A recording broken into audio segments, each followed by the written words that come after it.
시청자 여러분 안녕하십니까? 목요일 뉴스나우 시작합니다.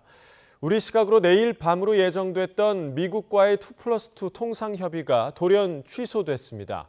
정부는 베센트 미국 재무장관의 긴급 일정으로 협의가 열리지 못하게 됐다며 조속한 시일 내에 날짜를 다시 잡을 것이라고 밝혔습니다. 이승은 기자 연결해서 자세한 소식 알아봅니다. 자세한 소식 전해주시죠. 네, 우리 시각으로 내일 밤에서 모레 새벽 사이에 예정됐던 한미 2+2 통상협의가 취소됐습니다. 기획재정부는 구윤철 부총리의 출국을 1시간 반쯤 남겨둔 오전 9시쯤 미국 정부에서 2+2 통상협의를 연기하자는 연락이 왔다고 밝혔습니다. 기재부는 미국이 베센트 재무장관의 긴급한 일정 때문에 협의를 개최하지 못하게 됐다고 밝혔다고 전했습니다. 그러면서 미국이 조속한 시일 안에 협의를 개최하자고 제의했고 한미 양측은 최대한 빠른 시일 내 일정을 잡을 계획이라고 밝혔습니다. 이에 따라 출국하려던 구윤철 부총리도 공항에서 발길을 되돌렸습니다. 상호 관세 25% 부과를 일주일 앞둔 상황에서 고위급 협의가 미뤄진 데 따른 파장이 커지자 기재부는 미국이 여러 차례 미안하다는 언급을 했다고 강조했습니다. 그러면서 여항구 통상교섭본부장과 미국 무역대표부 대표와의 협의는 계획대로 진행된다고 밝혔습니다. 또 김정관 산업부 장관과 미 상무부, 에너지부 장관과의 만남도 계획대로 진행될 것이라고 밝혔습니다. 한미협의에서는 어제 타결된 일본과 미국의 협상 결과가 주요 참고 사항이 되고 있지만 자세한 내용 분석에 시간이 걸리고 있습니다. 일본은 기존에 예고된 25% 상호 관세를 15%로 낮추는 대신 알래스카주 LNG 사업을 포함해 우리 돈 759조 규모 대미 투자를 약속했고 쌀과 자동차 등 미국산 물품 수입을 늘리기로 했습니다. 하지만 GDP가 일본의 3분의 1 수준인데다 법인세 증세 이슈가 있는 우리나라가 일본처럼 대규모 투자를 약속하기엔 무리가 있고 농축산물 등 비관세 장벽 완화에 대한 반발도 거센 상황입니다. 지금까지 YTN 이승은입니다. 외신들도 한미 재무통상수장의 2+2 협의가 돌연 취소됐다는 소식을 신속하게 전했습니다. 트럼프 대통령의 관세 책사인 나바로 백악관 고문은 미일 무역 합의가 체스의 한 수와 같다며 한국 자동차 회사들에 불리하게 작용할 것이라고 말했습니다. 워싱턴 연결해서 자세한 소식 들어보겠습니다. 자, 신윤전 특파원, 외신들도 한미 간 고위급 통상협의가 취소된 소식을 전했다고요? 네, 그렇습니다. 로이터 통신은 트럼프 미국 대통령의 관세에 대해 협상하기로 했던 한미 고위급 회담이 스콧 베센트 미국 재무장관의 일정 문제로 취소됐다고 보도했습니다. 그러면서 아시아 4위 경제국인 한국이 다음 달 1일부터 발효 예정인 트럼프 대통령의 25% 고율 관세 부과에서 제외되기 위한 협상을 시도하려 했다고 그 배경을 설명했습니다. 그러나 이번 주 일본이 미국과 합의를 체결하면서 한국에 대한 압박이 가중됐다고 평가했습니다. 트럼프 대통령은 미일 무역 합의에 따라 일본이 자동차와 일부 농산물을 포함한 미국산 제품에 대한 시장 접근을 확대할 것이라고 말했는데요. 트럼프 대통령의 관세 책사로 불리는 피터 나바로 백악관 무역, 제조업 담당 고문은 블룸버그 TV와의 인터뷰에서 미일 합의로 한국 자동차가 불리해졌다고 진단했습니다. 특히 트럼프 대통령이 일본과의 거래만 보는 게 아니라 전 세계를 엮어서 전체적인 전략을 구상한다며 미일 합의를 한국과의 협상 카드로 활용한다는 점을 내비쳤습니다. 이번 미일 합의가 체스 게임의 한 수일 뿐이며 트럼프 대통령은 그 지휘자 역할을 했다고 덧붙이며 이런 해석에 힘을 실어줬습니다. AFP 통신은 한미 간 무역 협상은 해결되지 않았고 스콧 베센트 미 재무장관이 최근 진전을 보이고 있는 유럽연합과의 협상에 집중하고 있다고 전했습니다. 베센트 장관은 EU 측 최고 무역협상가와 미국 대화 상대방 간의 회담이 예정돼 있다고 말해서 일단 미국이 EU와의 무역협상에 집중하고 있다는 점을 설명했습니다. 네, 이런 가운데 우리나라가 일본처럼 미국에 투자를 하는 펀드 설립을 논의하고 있다는 보도가 나왔다고요? 네, 블룸버그 통신 보도인데요. 한국 정부가 트럼프 미국 행정부와의 관세를 포함한 통상협상에서 미국에 투자하는 펀드 설립을 논의하고 있다고 이 사안의 정통한 소식통들을 인용해서 보도했습니다. 이런 투자 방식은 일본이 미국과 어제 무역 합의를 체결한 방식과 유사한 것으로 보입니다. 지금까지 공개된 미일 무역 합의를 보면 일본은 애초 트럼프 대통령이 설정한 25%의 상호 관세를 15%로 낮추는 조건으로 5,500억 달러, 약 759조 원의 대미 투자를 약속했는데요. 규모는 명확하지 않지만 미국은 우리나라에도 수백억 달러 규모의 투자를 약속을 요구했고 협상은 유동적인 상황이라고 소식통들은 전했습니다. 특히 하워드 러트닉 상무장관은 한국과의 협의 과정에서 대미 투자액으로 일본과의 협상에서 때처럼 4천억 달러를 제안한 것으로 알려졌습니다. 특히 한국과의 협상은 자동차를 포함해서 관세율을 25%에서 15%로 낮추는 데 초점이 맞춰지고 있으며 일본이 보잉 항공기와 농산물 등 미국산 제품을 구매한 것처럼 한국도 핵심 분야에서의 추가 구매 약속을 포함할 수 있다는 게 소식통들의 전언입니다. 블룸버그는 아울러 일본이 미국과 자동차를 포함한 관세율을 15%로 인하한 무역 합의를 이룬 것이 한국에 큰 부담으로 작용하고 있다면서 한국이 일본과 유사한 합의를 이루지 못하면 글로벌 자동차 판매 경쟁에서 뒤처질 수 있기 때문이라고 분석했습니다. 지금까지 워싱턴에서 YTN 신윤정입니다. SK하이닉스가 사상 최대 실적을 기록했습니다. 여기에 미국과 주요국의 관세 협상 기대감까지 더해지면서 코스피는 3,230선을 넘어 연고점을 새로 썼는데요. 하지만 한미 관세 협상이 미뤄지면서 오름폭이 줄었습니다. 취재기자 연결해서 자세히 알아보겠습니다. 손효정 기자, SK하이닉스가 사상 최대 실적을 또다시 경신했는데 2분기 실적 얼마나 나왔습니까? 네, 올해 2분기 영업이익은 9조 2,129억 원입니다. 지난해 2분기보다 무려 68.5% 더 늘었습니다. 매출은 22조 2,320억 원으로 35.4%, 순이익은 6조 9,962억 원으로 69.8% 증가했습니다. 이번 매출과 영업이익은 분기 기준으로 역대 최고를 달성했던 지난해 4분기 실적을 경신했습니다. 특히 영업이익은 올해 2분기 삼성전자의 잠정 실적인 4조 6천억 원의 2배에 달합니다. SK하이닉스는 이번 성과에 대해 세계 빅테크 기업들이 인공지능에 적극 투자하면서 AI용 메모리 수요가 꾸준히 늘어난 탓이라고 밝혔습니다. 또 미국의 관세로 인한 불확실성도 영향을 미쳤는데 SK하이닉스의 설명 직접 들어보시죠. AI향 메모리 수요 성장이 이어졌으며 내외의 불확실성에 대비하기 위한 고객의 선제적인 구매가 더해지며 예상보다 우호적인 환경이 조성되었습니다. SK하이닉스는 하반기에는 고객들의 신제품 출시도 앞두고 있어 메모리 수요 성장세가 이어질 것으로 전망했습니다.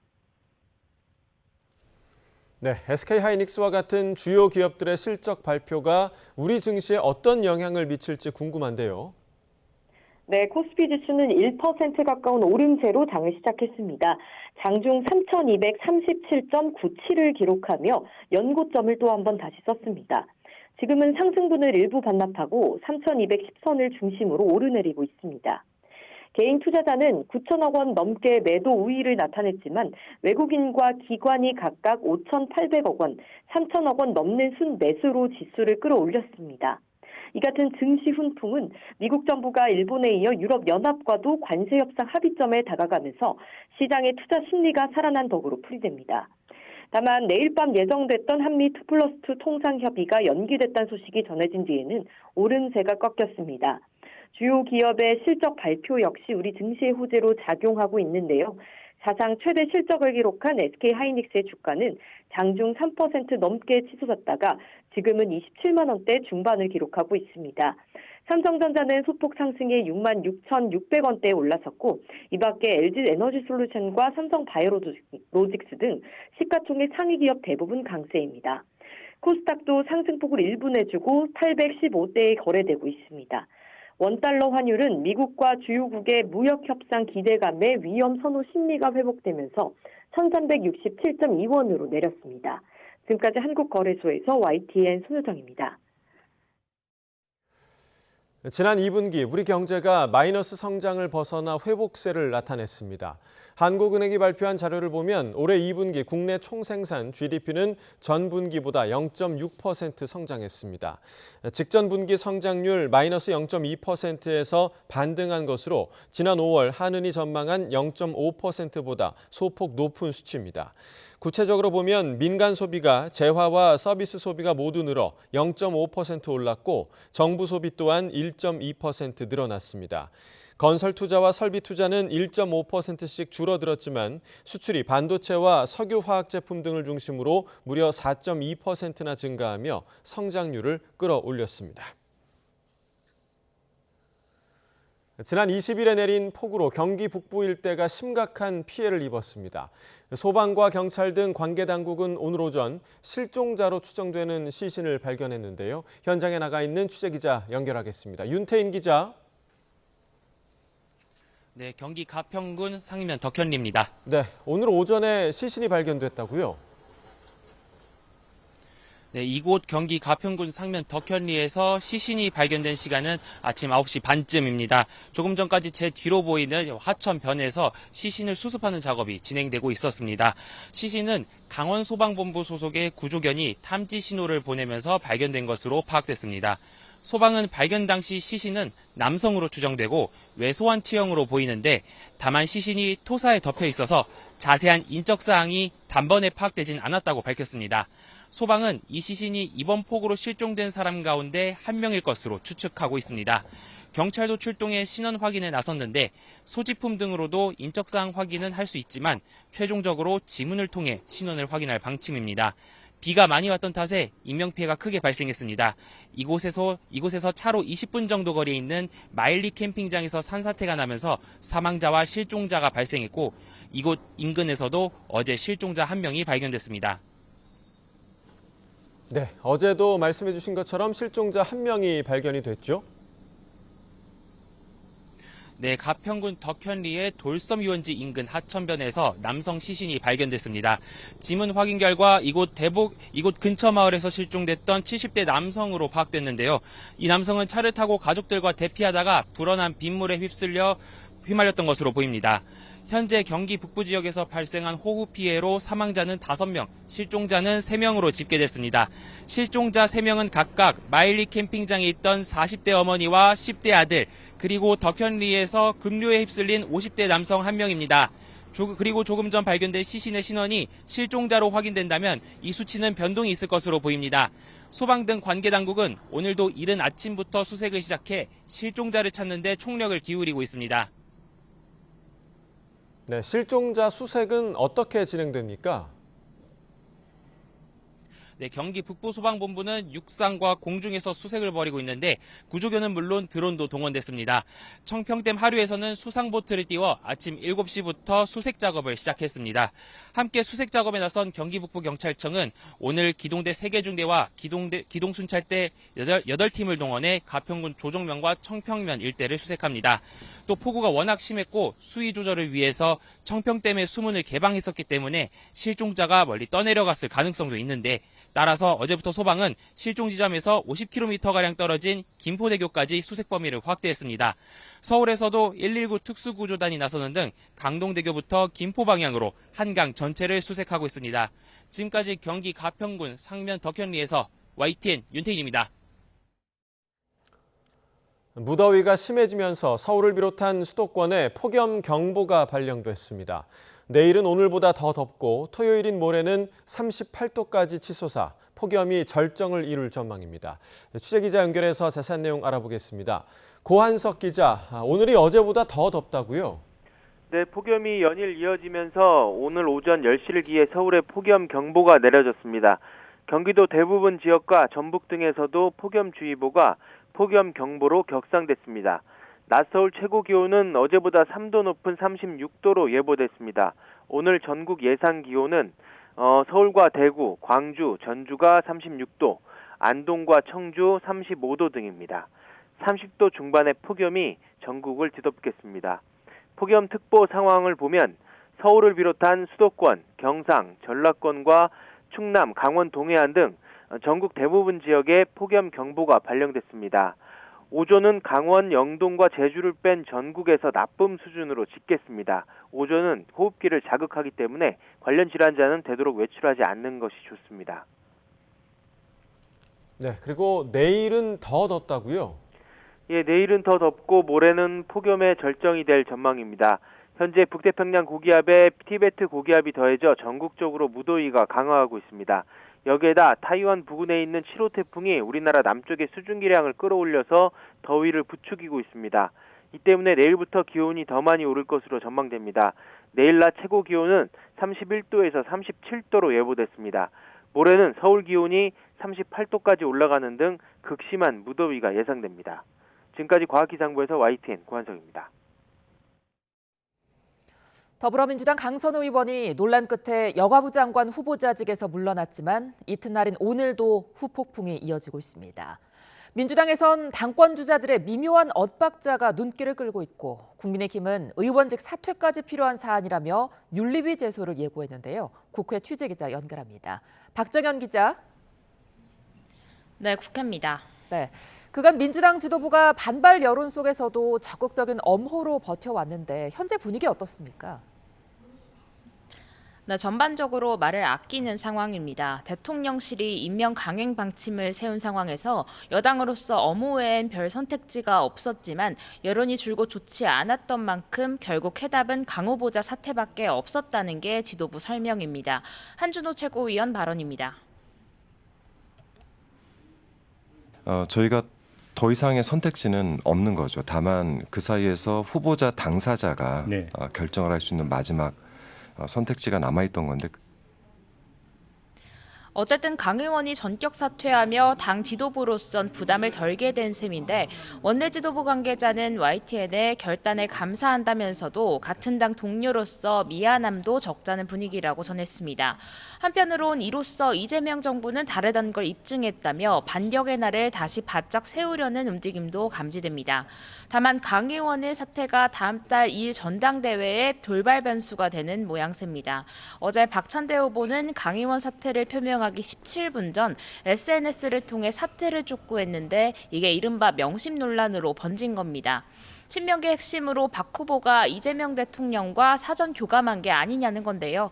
박 후보자는 오늘 아침 YTN 라디오에서 인사권자에게 모든 책임을 지게 하는 것보단 이재명 정부 성공을 위해 당과 의원, 국민 모두가 교감한 부분이 있다고 언급했습니다.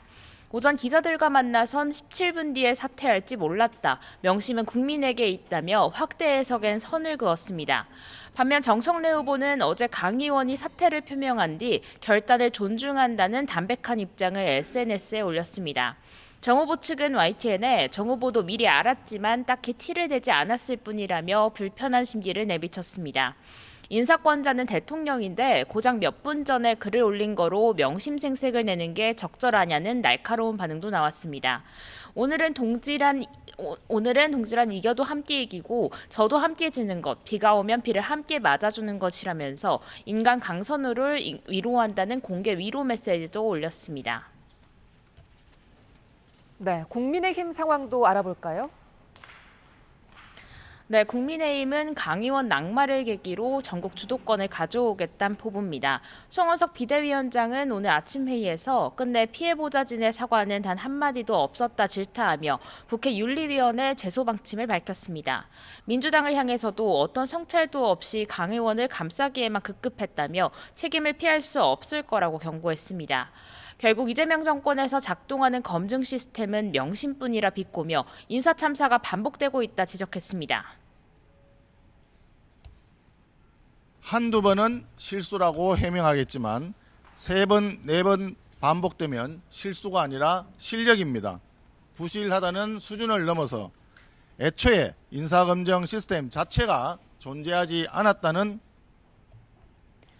스스로 소수 야당으로 칭했던 국민의힘 그동안 무력감도 적잖았던 게 사실인데 이준수 강선우 후보자 2명을 연달아 낙마시키며 존재감을 입증했다고 자평했습니다. 오늘은 이 대통령이 요청한 국방부 안규백, 국가보훈부 권오을, 통일부 정동영 후보자 청문보고서 송부 기한인데요. 해당 상임위 위원장을 야당이 맡고 있는데 관계자들은 YTN에 합의 채택은 없을 거라고 강조했습니다. 이러한 가운데 국민의힘도 당권 레이스가 한창입니다. 어제 깜짝 출사표를 던진 주진 의원은 젊고 강한 보수를 되살리겠다며 전당대회 공식 출마를 선언했고요. 한동훈 전 대표는 불출마를 밝히며 대신 보수 재건에 힘을 보태는 길을 고민하겠다는 입장문을 SNS를 통해 내놨습니다. 안철수 의원은 오늘 오세훈 시장과 만나는 등 개혁연대를 만드는 데 집중하고 있습니다. 당권 레이스가 찬탄 반탄 대결 구도로 흐르는 모습인데 어제 의원총회에서 윤희숙 혁신안은 별다른 결론을 내리지 못하는 등 당내 내용은 계속되는 분위기입니다. 지금까지 국회에서 전해드렸습니다. 윤석열 전 대통령이 3주 연속 내란 사건 재판에 불출석한 가운데 법원이 출석 거부에 대한 조사를 진행하겠다고 밝혔습니다. 윤 전 대통령은 건강상 사유로 참석이 어렵다는 불출석 사유서를 제출하고 오늘 서울중앙지법에서 열린 내란 우두머리 혐의 사건 재판에 불참했습니다. 이에 재판부는 윤 전 대통령이 연속으로 출석하지 않은 만큼 형사소송법과 형사소송규칙에 따라 출석 거부에 대한 조사 절차를 진행하겠다고 말했습니다. 재판부는 오늘까지는 윤 전 대통령 없이 증거 조사를 진행하되 서울구치소 측에 정말 윤 전 대통령의 건강이 좋지 않은지 구인이 가능할지 등을 확인한다는 계획입니다. 내란 특검이 한덕수 전 국무총리 자택 등에 대해 압수수색을 진행하고 있습니다. 비상계엄 이후 문건 조작 등 한 총리를 향해 제기된 의혹 전반에 대한 자료 확보에 나선 건데요. 현장에 법조팀 취재기자 나가 있습니다. 신규혜 기자. 네, 내란 특검 사무실입니다. 네, 특검이 한 전 총리 자택을 압수수색하고 있다고요? 네, 내란 특검은 오늘 아침부터 서울 종로구에 있는 한 전 총리 자택과 삼청동 국무총리 공관을 압수수색하고 있습니다. 강희구 전 대통령실 부속실장의 자택도 압수수색 범위에 포함됐습니다. 강 전 실장은 계엄 선포문을 사후 작성해 서명을 받으려 했다는 의혹을, 한 전 총리는 이 선포문에 서명했다가 나중에 없던 일로 하자고 제안했다는 의혹을 각각 받고 있습니다. 특검은 한 전 총리가 계엄을 사전에 알고 있었다고도 의심하고 있습니다. 한 전 총리는 줄곧 계엄을 사전에 몰랐다고 주장해 왔는데요. 하지만 이 주장과 달리 대통령실 CCTV에는 한 전 총리가 계엄 문건을 직접 열람하는 장면이 포착된 거로 전해지는 상황입니다. 강 전 실장은 계엄 선포 전 국무회의에 회의록 초안을 작성한 인물이기도 한데요. 특검은 오늘 압수수색을 통해 계엄 선포 전후 과정 전반에 대한 자료를 확보할 거로 보입니다. 네, 특검이 외환 의혹 수사에도 속도를 내고 있죠. 네, 특검은 최근 평양 무인기 작전에 투입된 조종사들을 특정하고 이들을 소환해 조사를 진행한 거로 파악됐습니다. 이들은 조사에서 해당 작전이 다른 작전들과는 많이 달랐고 위법해 보였다는 취지로 진술한 거로 알려졌는데요. 특검은 조종사들 외에도 작전 연습 과정에 참여한 실무진들에 대해서도 조사를 상당 부분 마친 거로 전해졌습니다. 특검은 어제 김용대 드론작전 사령관을 다시 불러 작전의 지휘 과정과 은폐 시도 여부 등을 따져 물었는데요. 이미 적용한 일반이적 혐의 외에 외환유치 예비 음모 혐의를 적용하는 가능성도 검토하고 있는데 일단 확보된 압수물과 진술 내용을 분석하며 수사 방향을 잡아나갈 거로 보입니다. 네, 최상병 특검 수사 상황도 짚어주시죠. 네, 특검은 오늘 김계환 전 해병대 사령관의 비서실장이었던 김화동 대령을 참고인으로 불러 조사하고 있습니다. 김 대령은 최상병 사건 이첩 보류 지시가 있었던 회의에 참석한 인물로 사건 이첩 당일인 재작년 8월 2일 대통령실에 파견된 김형래 대령과 통화한 사실이 드러나기도 했습니다.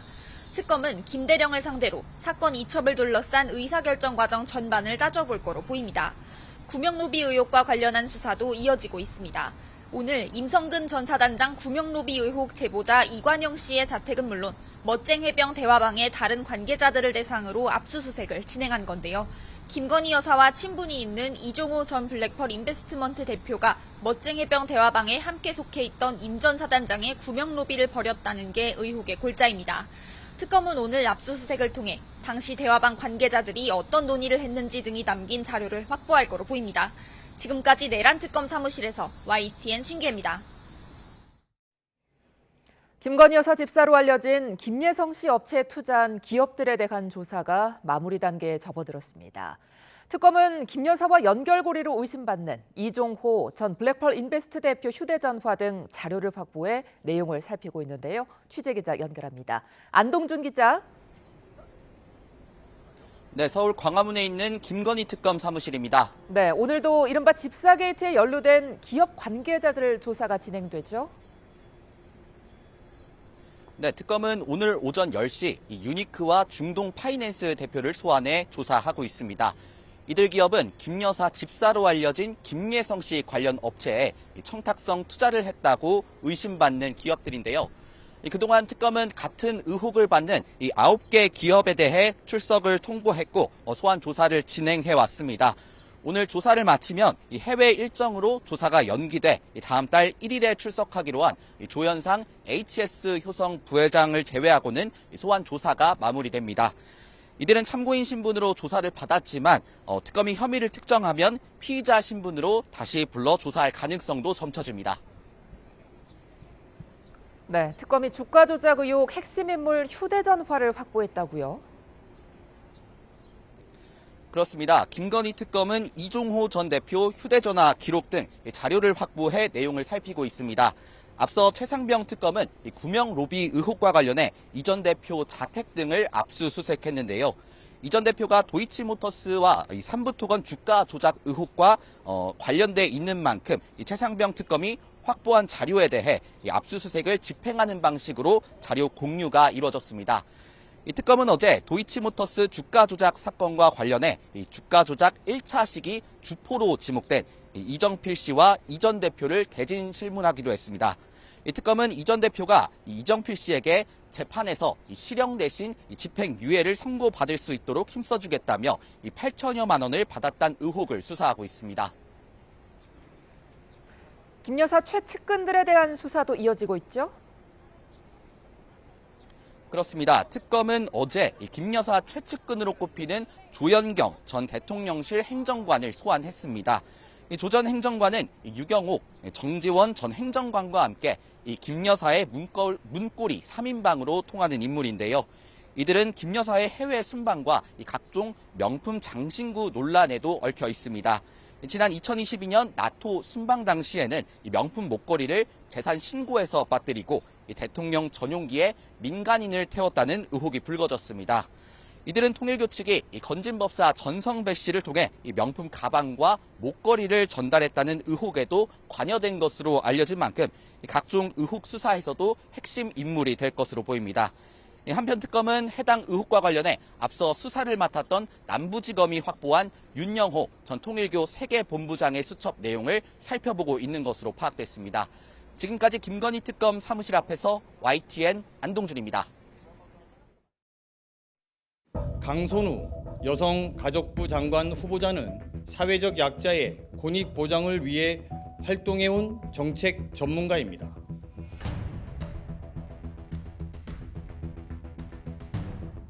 국회의원 재임 중 무려 46건의 보좌진 면직을 단행했습니다. 음식물 쓰레기, 일반 쓰레기가 이렇게 뒤범벅이 되어서 우리 2명의 보좌진에 대해서 법적 조치를 하실 겁니까? 보좌진들께 심심한 사과를 드리는 바입니다.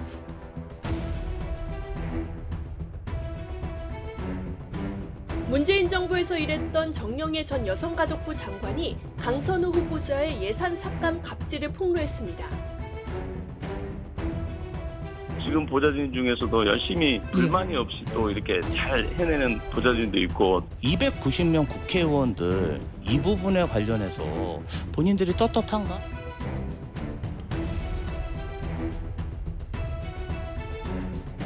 더불어민주당은 강선우 후보자의 결단을 존중합니다. 더불어민주당 이재명 대통령까지 머리 숙여 국민 앞에 사죄하기 바랍니다.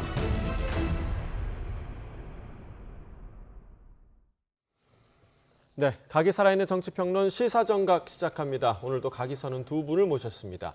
이승훈 민주당 전략기획위 부위원장, 송영훈 전 국민의힘 대변인 나오셨습니다. 어서 오십시오. 안녕하세요. 네.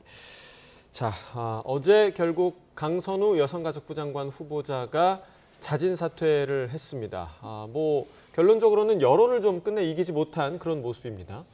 그렇죠. 아무래도 민심이 그렇게 호의적으로 돌아가지는 않았던 것 같습니다. 또한 이재명 정부 성공을 위해서 장관을 하는 거잖아요. 그런데 국민들의 민심이 아무래도 좀 갑질 의혹에 대해서 그렇게 우호적이지 않았고 또 이러한 의혹들이 계속 제기하다 보니까 또 정부의 부담이 많이 됐죠.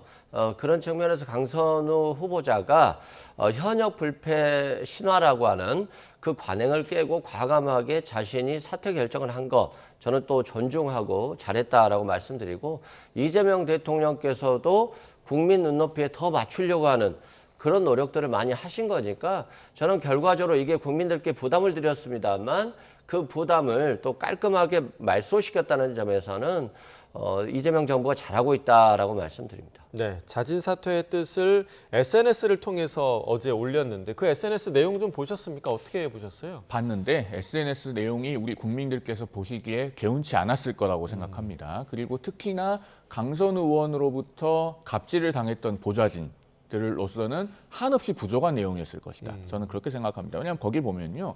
이재명 대통령님께도 한없이 죄송한 마음이다. 이렇게 되어 있고요. 또 함께 비를 맞아주었던 사랑하는 우리 민주당에도 제가 큰 부담을 지어드렸다. 또 그 국민들께는 사죄의 말씀을 드린다. 이렇게 되어 있는데 보좌진들에 대해서는 이런 반구가 없습니다.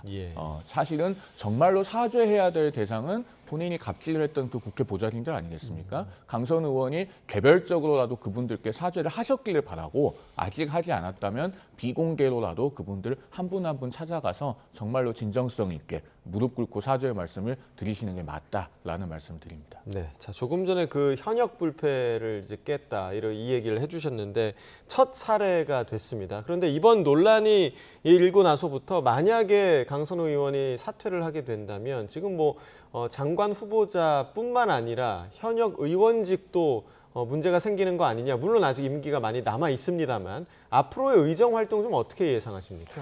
저는 본인이 잘하면 극복할 수 있다라고 생각해요. 지금 이 문제된 시기에 예를 들어서 여가부 장관을 맡고 그래서 자신이 열심히 해보겠다. 그래서 국민께 평가받겠다. 이런 방식도 있을 수 있겠습니다만 본인이 사퇴를 하고 현재의 시점에서 사과를 하고 앞으로 자신이 잘한다고 한다면 저는 충분히 강선우 후보자가 제기할 수 있다라고 생각되고요. 특히 윤석열 정부에서 보기 드문 현상이에요. 윤석열 정부에서는 저는 이런 걸 본 적이 없거든요. 이렇게 국민들이 비판했을 때 제대로 사퇴시키는 부분에 있어서 또한 지난 20년간 인사청문 제도가 도입됐습니다만 한 번도 현역들은 어떤 문제가 제기되든 그만둔 적이 없잖아요. 그만두게 한 적도 없고요. 그래서 이제는 이제 과거의 일이 되지 않았습니까? 강선우 후보자가 사퇴를 받아들인 것도 또 이재명 대통령이 그걸 받아들이는 것도 결국 국민 눈높이에 맞추려고 하는 한 발짝 다가서는 것이고 이게 인사청문 제도 발생 이후 20년간 이뤄내지 못한 것이기 때문에 저는 그것도 충분히 평가할 만하다라고 생각됩니다. 자, 이번 그 강선우 의원의 사퇴를 바라보는 민주당 내부의 시각도 좀 복잡해 보이는데요. 그 목소리를 들어보시고 이야기 이어가겠습니다. 정치는 국민의 뜻을 존중하고 국민과 함께 가야 돼요.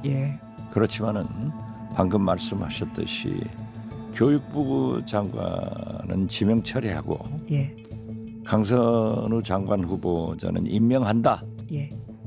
이렇게 결정했으면은 그대로 임명했어야 옳아요. 결정은 신중해야 되지만은 결정해놓고 흔들리면은 더 나빠져요. 예상하지 못했지만 분위기가 이게 끝까지 갈 수 있을까 하는 걱정은 있었습니다. 뭐 막상 사퇴 의사를 밝히고 사퇴하고 나면 역시 안 좋죠. 다들 짠한 마음도 드는 것도 사실입니다. 현역 의원 불패 신화가 깨지긴 했습니다.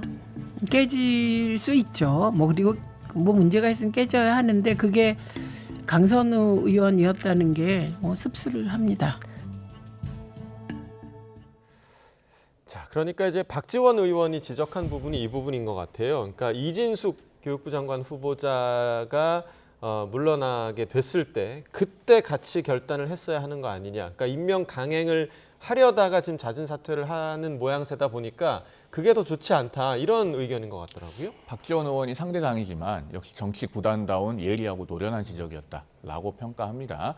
이진숙 후보자를 지명 철회할 때 같이 철회를 했더라면 적어도 이재명 정권이 민심에 대해서 능동적으로 반응해서 적극적으로 지명 철회했다라는 평가는 나왔을 거예요. 그런데 어제 이렇게 그 김현지 총무비서관이 연락을 해서 자진 사퇴를 하는 듯한 그런 과정이 되면서 사실은 떠밀려서 사퇴시킨 것 같은 그런 상황이 되지 않았습니까? 물론 뭐 대통령실에서는 그 총무비서관이 전화하는 것을 부인하고 있습니다만 한겨레가 일면에 보도를 했는데 아무런 크로스 체크 없이 보도했을까라는 생각이 듭니다. 그리고 덧붙여서 말씀을 드리면 이 현역 불패라고 하는 관행을 의식해서 의사결정을 미뤘다면은 그건 대단히 비판받을 지점이에요.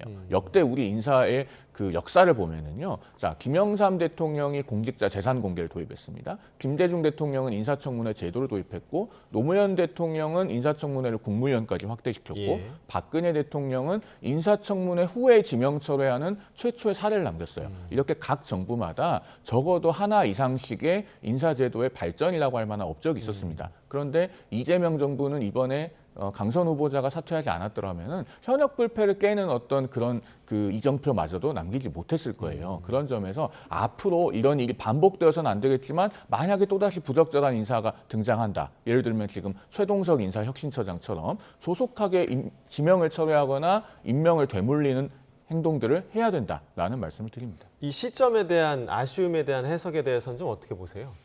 물론 뭐 이진숙 후보자 낙마할 때 같이 했다라고 한다면 더 좋았겠죠. 그런데 대통령께서 결정을 하고 이제 결정을 했고 더 늦지 않았다는 측면에서 저는 잘했다고 보고 아마도 박지원 의원께서 하는 말씀은 좀 리더십의 문제일 거예요. 대통령이 결정을 했는데 이걸 번복하면 리더십이 좀 흔들릴 수 있다 이런 측면을 강조한 것 같은데 또 정치가 시대가 변한 부분이 있습니다. 더 늦지 않은 시점에서라도 대통령께서 결정했다라고 하는 것은 윤석열 정부와는 다르다는 모습들을 정확히 보여줬다는 측면에서는 저는 그래도 잘했다라고 생각되고 이제 앞으로 현역 의원들 어떻게 되겠습니까? 대통령이 지명하기에 앞서서 장관 하시겠습니까? 라고 권유했을 때 정말 자신의 인생을 잘 살아왔는지 정치를 하면서 갑질을 한 게 없는지 또 더 문제는 없었는지를 바라보게 되는 것이거든요. 그러면 지금 300명의 국회의원들이 아무 생각 없이 보좌진들에게 갑질하고 보좌진들에게 불편한 상황을 놓였고 내가 갑이라는 생각을 가졌었는데 이제는 달라질 수 있는 거잖아요.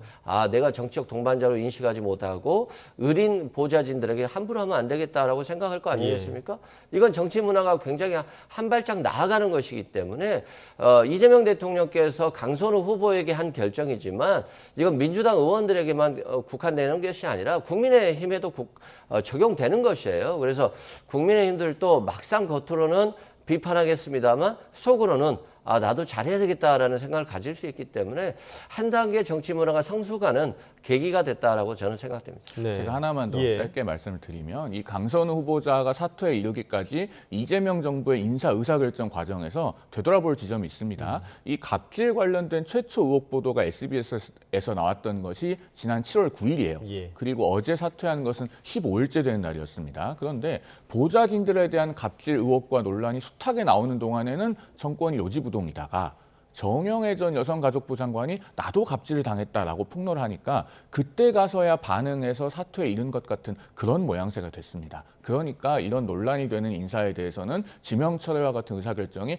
빠르면 빠를수록 좋다라고 하는 것을 다시 한번 확인시켜주는 지점이다라는 부분을 말씀드립니다. 네, 그러니까 이번에 그 대통령실에서 이제 임명을 강행하는 그런 분위기가 형성이 된 이후에 여러 가지 얘기들이 좀 나왔었는데 뭐 우상호 정무수석도 여당 원내 지도부에 강한 호소가 있었다 이런 얘기를 공개적으로 좀 하기도 했었고요. 그리고 이후에는 추가적인 그런 갑질 폭로가 있을 것이다 이런 설도 좀 돌면서 이렇게 좀 기류가 다시 바뀐 거 아니냐 이런 얘기도 좀 나왔었는데 한간에 떠돌던 이런 얘기들에 대해서 좀 어떻게 보십니까? 그러니까 우상호 정무수석도 여당의 적극적인 지도부 의사가 있었다라고 했잖아요. 그건 대통령실 내부적으로는 굉장히 부담이 많았다는 측면을 우회적으로 표현한 것이고요. 또 저도 마찬가지로 기존의 의혹들 말고 만약에 장관에 임명이 됐는데 추가적인 의혹들이 계속 나온다라고 한다면 계속 불안한 상태가 유지되는 거잖아요. 또 여가위원장이 국민의힘 소속인데 강선호 의원은 인정하지 않겠다라고 했어요. 그러면 상임위 나갔는데 장관으로서 인정도 안 해버리고 계속해서 이 논란이 지속될 수 있기 때문에 실은 강선호 의원에게도 저는 안 좋다라고 생각을 했어요. 예. 그런 측면에서 좀 임명 강행이 우려스러운 부분이 있었습니다만 결국 민주당이 굉장히 민주적이다라고 보는 게 국회의원들 내부에서도 강선호 후보자에 대해서 걱정하는 우려의 말들을 계속 지속적으로 해왔었고 예. 특히 보좌진들 같은 경우는 의릴 수 있는데 자신들이 강하게 자신의 의사를 표명했잖아요. 그런 측면에서 저는 보좌진들도 큰 역할을 했다라고 보고 여가부 장관의 말이 뭐 강선호 후보자의 결정을 좌지우지했다라고 저는 전혀 그렇게 보지 않습니다. 보좌진 회비의 말들이 저는 강한 비중을 끼쳤다라고 보고 민주당의 굉장히 중요한 부분이잖아요. 보좌진들은. 그리고 정치를 국회의원들과 함께하는 분야이기 때문에 상당히 존중할 필요가 있었다. 그런 측면에서 저는 보좌진들도 국회의원들도 대통령실도 또 강선호 후보도 자신의 역할을 충분히 했다라고 봅니다. 그 강선우 의원이 이제 평소 특히나 이제 의원들 사이에서의 평판은 어떻습니까? 왜냐하면 이번 일이 불거진 이후에 뭐 이제 의원들 사이에서 계속 끌고 가려는 노력을 하기도 했고 이번 자진 사퇴 소식이 알려진 이후에 뭐 여러 의원들이 안타까움을 표하기도 했는데 어떤가요? 실제 의원들 사이에서도 아주 평이 좋고요. 저도 뭐 개인적으로 이렇게 모임에서는 이렇게 같이 봤을 때는 굉장히 예의 바르고 또 실력도 상당히 많아요. 높아요. 그래서 저는 강선호 후보자에 대한 이런 의혹 제기에 대해서 초기에는 좀 과한 거 아니야? 의아하셨나요? 의아했죠. 예. 그럼에도 불구하고 보좌진 협의회에서 의견 발표한 것들은 좀 치명적이었다라고 저는 언론에서 여러 번 얘기한 적이 있어요. 보좌진들은 민주당의 핵심 축이기 때문에 존중해야 될 필요성이 있었고 강선호 후보자가 아무래도 의정 활동을 하다 보면 힘든 부분들이 많아요. 그러다 보면 보좌진들과 호흡이 잘 맞으면 좋습니다만 또 안 맞는 경우도 있습니다. 근데 이건 강선호 후보자뿐만이 아니라 모든 의원들에게 적용되는 부분이에요. 그럴수록 더 동반자로서 보좌진들에게 잘한다라고 한다면 또 강선호 의원이 앞으로도 또 더 중요한 역할을 맡을 수도 있다고 생각합니다. 네. 그런데 강선우 의원이 이제 사퇴를 한 마당에 후보자에서 제가 가급적 그분의 그 인성에 대한 품평은 삼가고자 합니다만 그럼에도 불구하고 좀 두둔하는 말씀을 하셨길래 제가 이 이야기는 하고 가야겠습니다. 우리 콩쥐팥쥐 설화에서도요. 그 콩쥐팥쥐의 엄마가 콩쥐팥쥐 둘 다한테 나쁘게 굴었습니까? 팥쥐한테는 잘하죠. 그런데 콩쥐는 핍박했기 때문에 나쁜 엄마가 되는 거예요. 수많은 보좌진들이 있는데 그중에 일부한테 갑질을 해도 그건 갑질한 국회의원입니다. 더 말할 것도 없이 동료 국회의원이나 대통령 혹은 당대표한테는 잘하면서 자기 보좌진한테 갑질한다. 그래도 갑질 국회의원입니다. 그러니까 국회의원들 사이에서의 품평이 중요한 것이 아니라 자기보다 약자의 위치에 있는, 을의 위치에 있는 사람들에게 어떻게 하느냐가 중요하다라는 말씀을 드립니다. 맞는 말씀이고요. 실은 국회의원들이 굉장히 많이 떨고 있을 거예요. 갑질 의혹을 제보한다는 얘기들이 많잖아요. 특히 성원석 원내대표 같은 경우는 대표적인 갑질 이셨잖아요. 보좌관들이 자기 자리에 안 만들어줬다고 폭행까지 하고 징계 먹을 것 같으니까 의원직을 탈당하신 분이잖아요. 국민의힘을. 그런 분이 강선호 의원한테 뭐 후보 자격도 없다 이런 말을 하고 있으니까 저는 굉장히 안 어울리거든요. 지금도 저는 갑질이 많이 이루어질 거라고 보고 있기 때문에 정말 이게 국민의힘이 정말 깨끗해지고 싶다라고 한다면 갑질 의혹들이 계속 나와서 미투 사건처럼 커질 수도 있다. 그런 측면에서 앞으로 국민의힘도 좀 잘하셔야 될 것 같다라고 말씀드립니다. 네, 이번이 사실 계기가 돼서 좀 함께 일하는 측면에서 이런 갑질이 더 이상 좀 일어나지 않았으면 하는 바람을 좀 가져보고요. 어제 강선호 의원이 자진 사퇴 발표를 하기 정확히 17분 전이었습니다. 박찬대 의원이 공개적으로 사퇴 요구를 하는 그런 입장을 밝히기도 했는데 이 타이밍을 두고도 여러 가지 해석이 나오고 있습니다. 박찬대 의원의 발언을 들어보겠습니다. 강선호 후보자 사퇴 입장을 올리신 것과 관련해서 당원들 일각에서는 약간 동지시기 차원에서 좀 부적절했다는 얘기가 좀 많이 나오는 것 같아요. 누군가는 꼭 해야 될 말이라고 저는 생각을 했고요. 의견이 하나로 모아지지는 않았던 것은 저도 인식하고 있었습니다. 동료 의원에 대한 결단을 촉구하는 그 요구가 참 쉬운 일은 아니죠. 저도 굉장히 오랫동안 고민을 했지만 이재명 정부의 성공을 위해서라면 우리는 어떤 것도 할 수 있다. 박찬대와 대통령실 사이 교감이 있었던 거 아니냐. 박찬대에게 이재명 대통령의 마음이 있다. 명심이 어디에 있는가. 저는 이번에 전당대회는 명심이 어디에 있느냐라고 하는 부분에 대해서 많은 분들이 관심을 갖고 있지만 분명한 것은 명심은 국민들에게 있습니다. 대통령의 마음이 어디 있냐. 유불리에 영향을 미칠 수는 있겠지만 그거로 집권 여당의 당대표를 뽑는데 그거를 명분으로 삼을 수는 없지 않겠습니까? 네, 그러니까 17분 전에 이런 글을 올렸던 게 대통령실의 기류를 박찬대 의원이 먼저 듣고 이렇게 얘기를 한 거 아니냐, 이런 타이밍에 대해서는 좀 어떻게 보세요? 시간적 간격이 극히 짧으니까 당연히 그런 해석이 나올 수 있다고 봅니다. 그러니까 재구성을 해보면은 강선우 후보자가 대통령실에 사퇴하겠다는 뜻을 알리고 SNS에 밝히기까지 1시간 정도 간격이 있었잖아요. 그 사이에 SNS에 글 올리기 한 17분 전에 박찬대 의원이 먼저 강선우 후보자의 사퇴에 관한 글을 올렸다는 것 아닙니까? 그러면은 이른바 명심이라고 하는 것을 일찍 짚어낸 것 아니냐라고 하는 해석이 나올 수 있어요. 그런데 만약에 그런 것을 알고 박찬대 의원이 글을 올렸다면 저는 정청래 의원이나 박찬대 의원이나 본질적인 면에서는 똑같다고 생각합니다. 즉 국민을 보고 정치를 해야 되는데 이재명 대통령을 보고 정치하는 거예요. 그러니까 박찬대 의원도 그런 기류가 감지가 되니까 SNS에 비로소 글을 올렸다라고 하면은 그 한계를 벗어나지 못하는 것이고 게다가 심지어 정청래 의원은 사퇴하는 순간까지도 그런 글은 올리지도 않았다는 것 아닙니까? 예. 그러면은 두 분 다 정말 국민을 보고 정치하셔야 된다라고 하는 말씀을 드리지 않을 수가 없습니다. 세상의 갑은 극소수고 을도 소수고 사실은 병정무라고 할 수 있는 분들이 훨씬 많습니다. 민주당이 약자를 대표하겠다고 주장한다면은 그것에 걸맞는 행동을 당 대표가 되겠다는 분들부터 하셔야 될 것이다라는 말씀드립니다. 네, 어찌됐든 당대표 경선 때문에 이제 이 두 사람에 대한 행보에 관심이 지금 쏠리고 있는 건데 이런 뭐랄까요, 말을 하는 타이밍까지도 지금 굉장히 예민한 그런 시기인 것 같은데 이번 그 강선우 후보자의 잦은 사퇴가 당대표 경선에 미칠 영향이 좀 있겠습니까? 어떻게 보세요? 영향을 미치죠. 미치는데 문제는 유리하게 박찬대 후보에게 유리하게 미칠지 나쁘게 미칠지는 모르겠어요. 박찬대 후보가 강선우 후보자가 이재명 정부 성공을 위해서 사퇴하는 게 낫겠다 이런 메시지를 올린 이후에 SNS상에서 많이 설전이 있었어요. 굉장히 박찬대 후보를 응원하는 메시지도 있었고 예. 아니 강선우 후보를 끝까지 같이 가야지 왜 이러냐라고 하는 비판적 의사도 있었어요. 예. 그럼에도 불구하고 박찬대 후보가 저런 얘기를 했다는 건 굉장한 위험성을 감수하고서라도 이재명 정부의 성공을 위해서 그리고 민심과 같이 가야 된다라고 하는 메시지를 낸 겁니다. 그래서 굉장히 어려운 결정을 했다라고 보고요.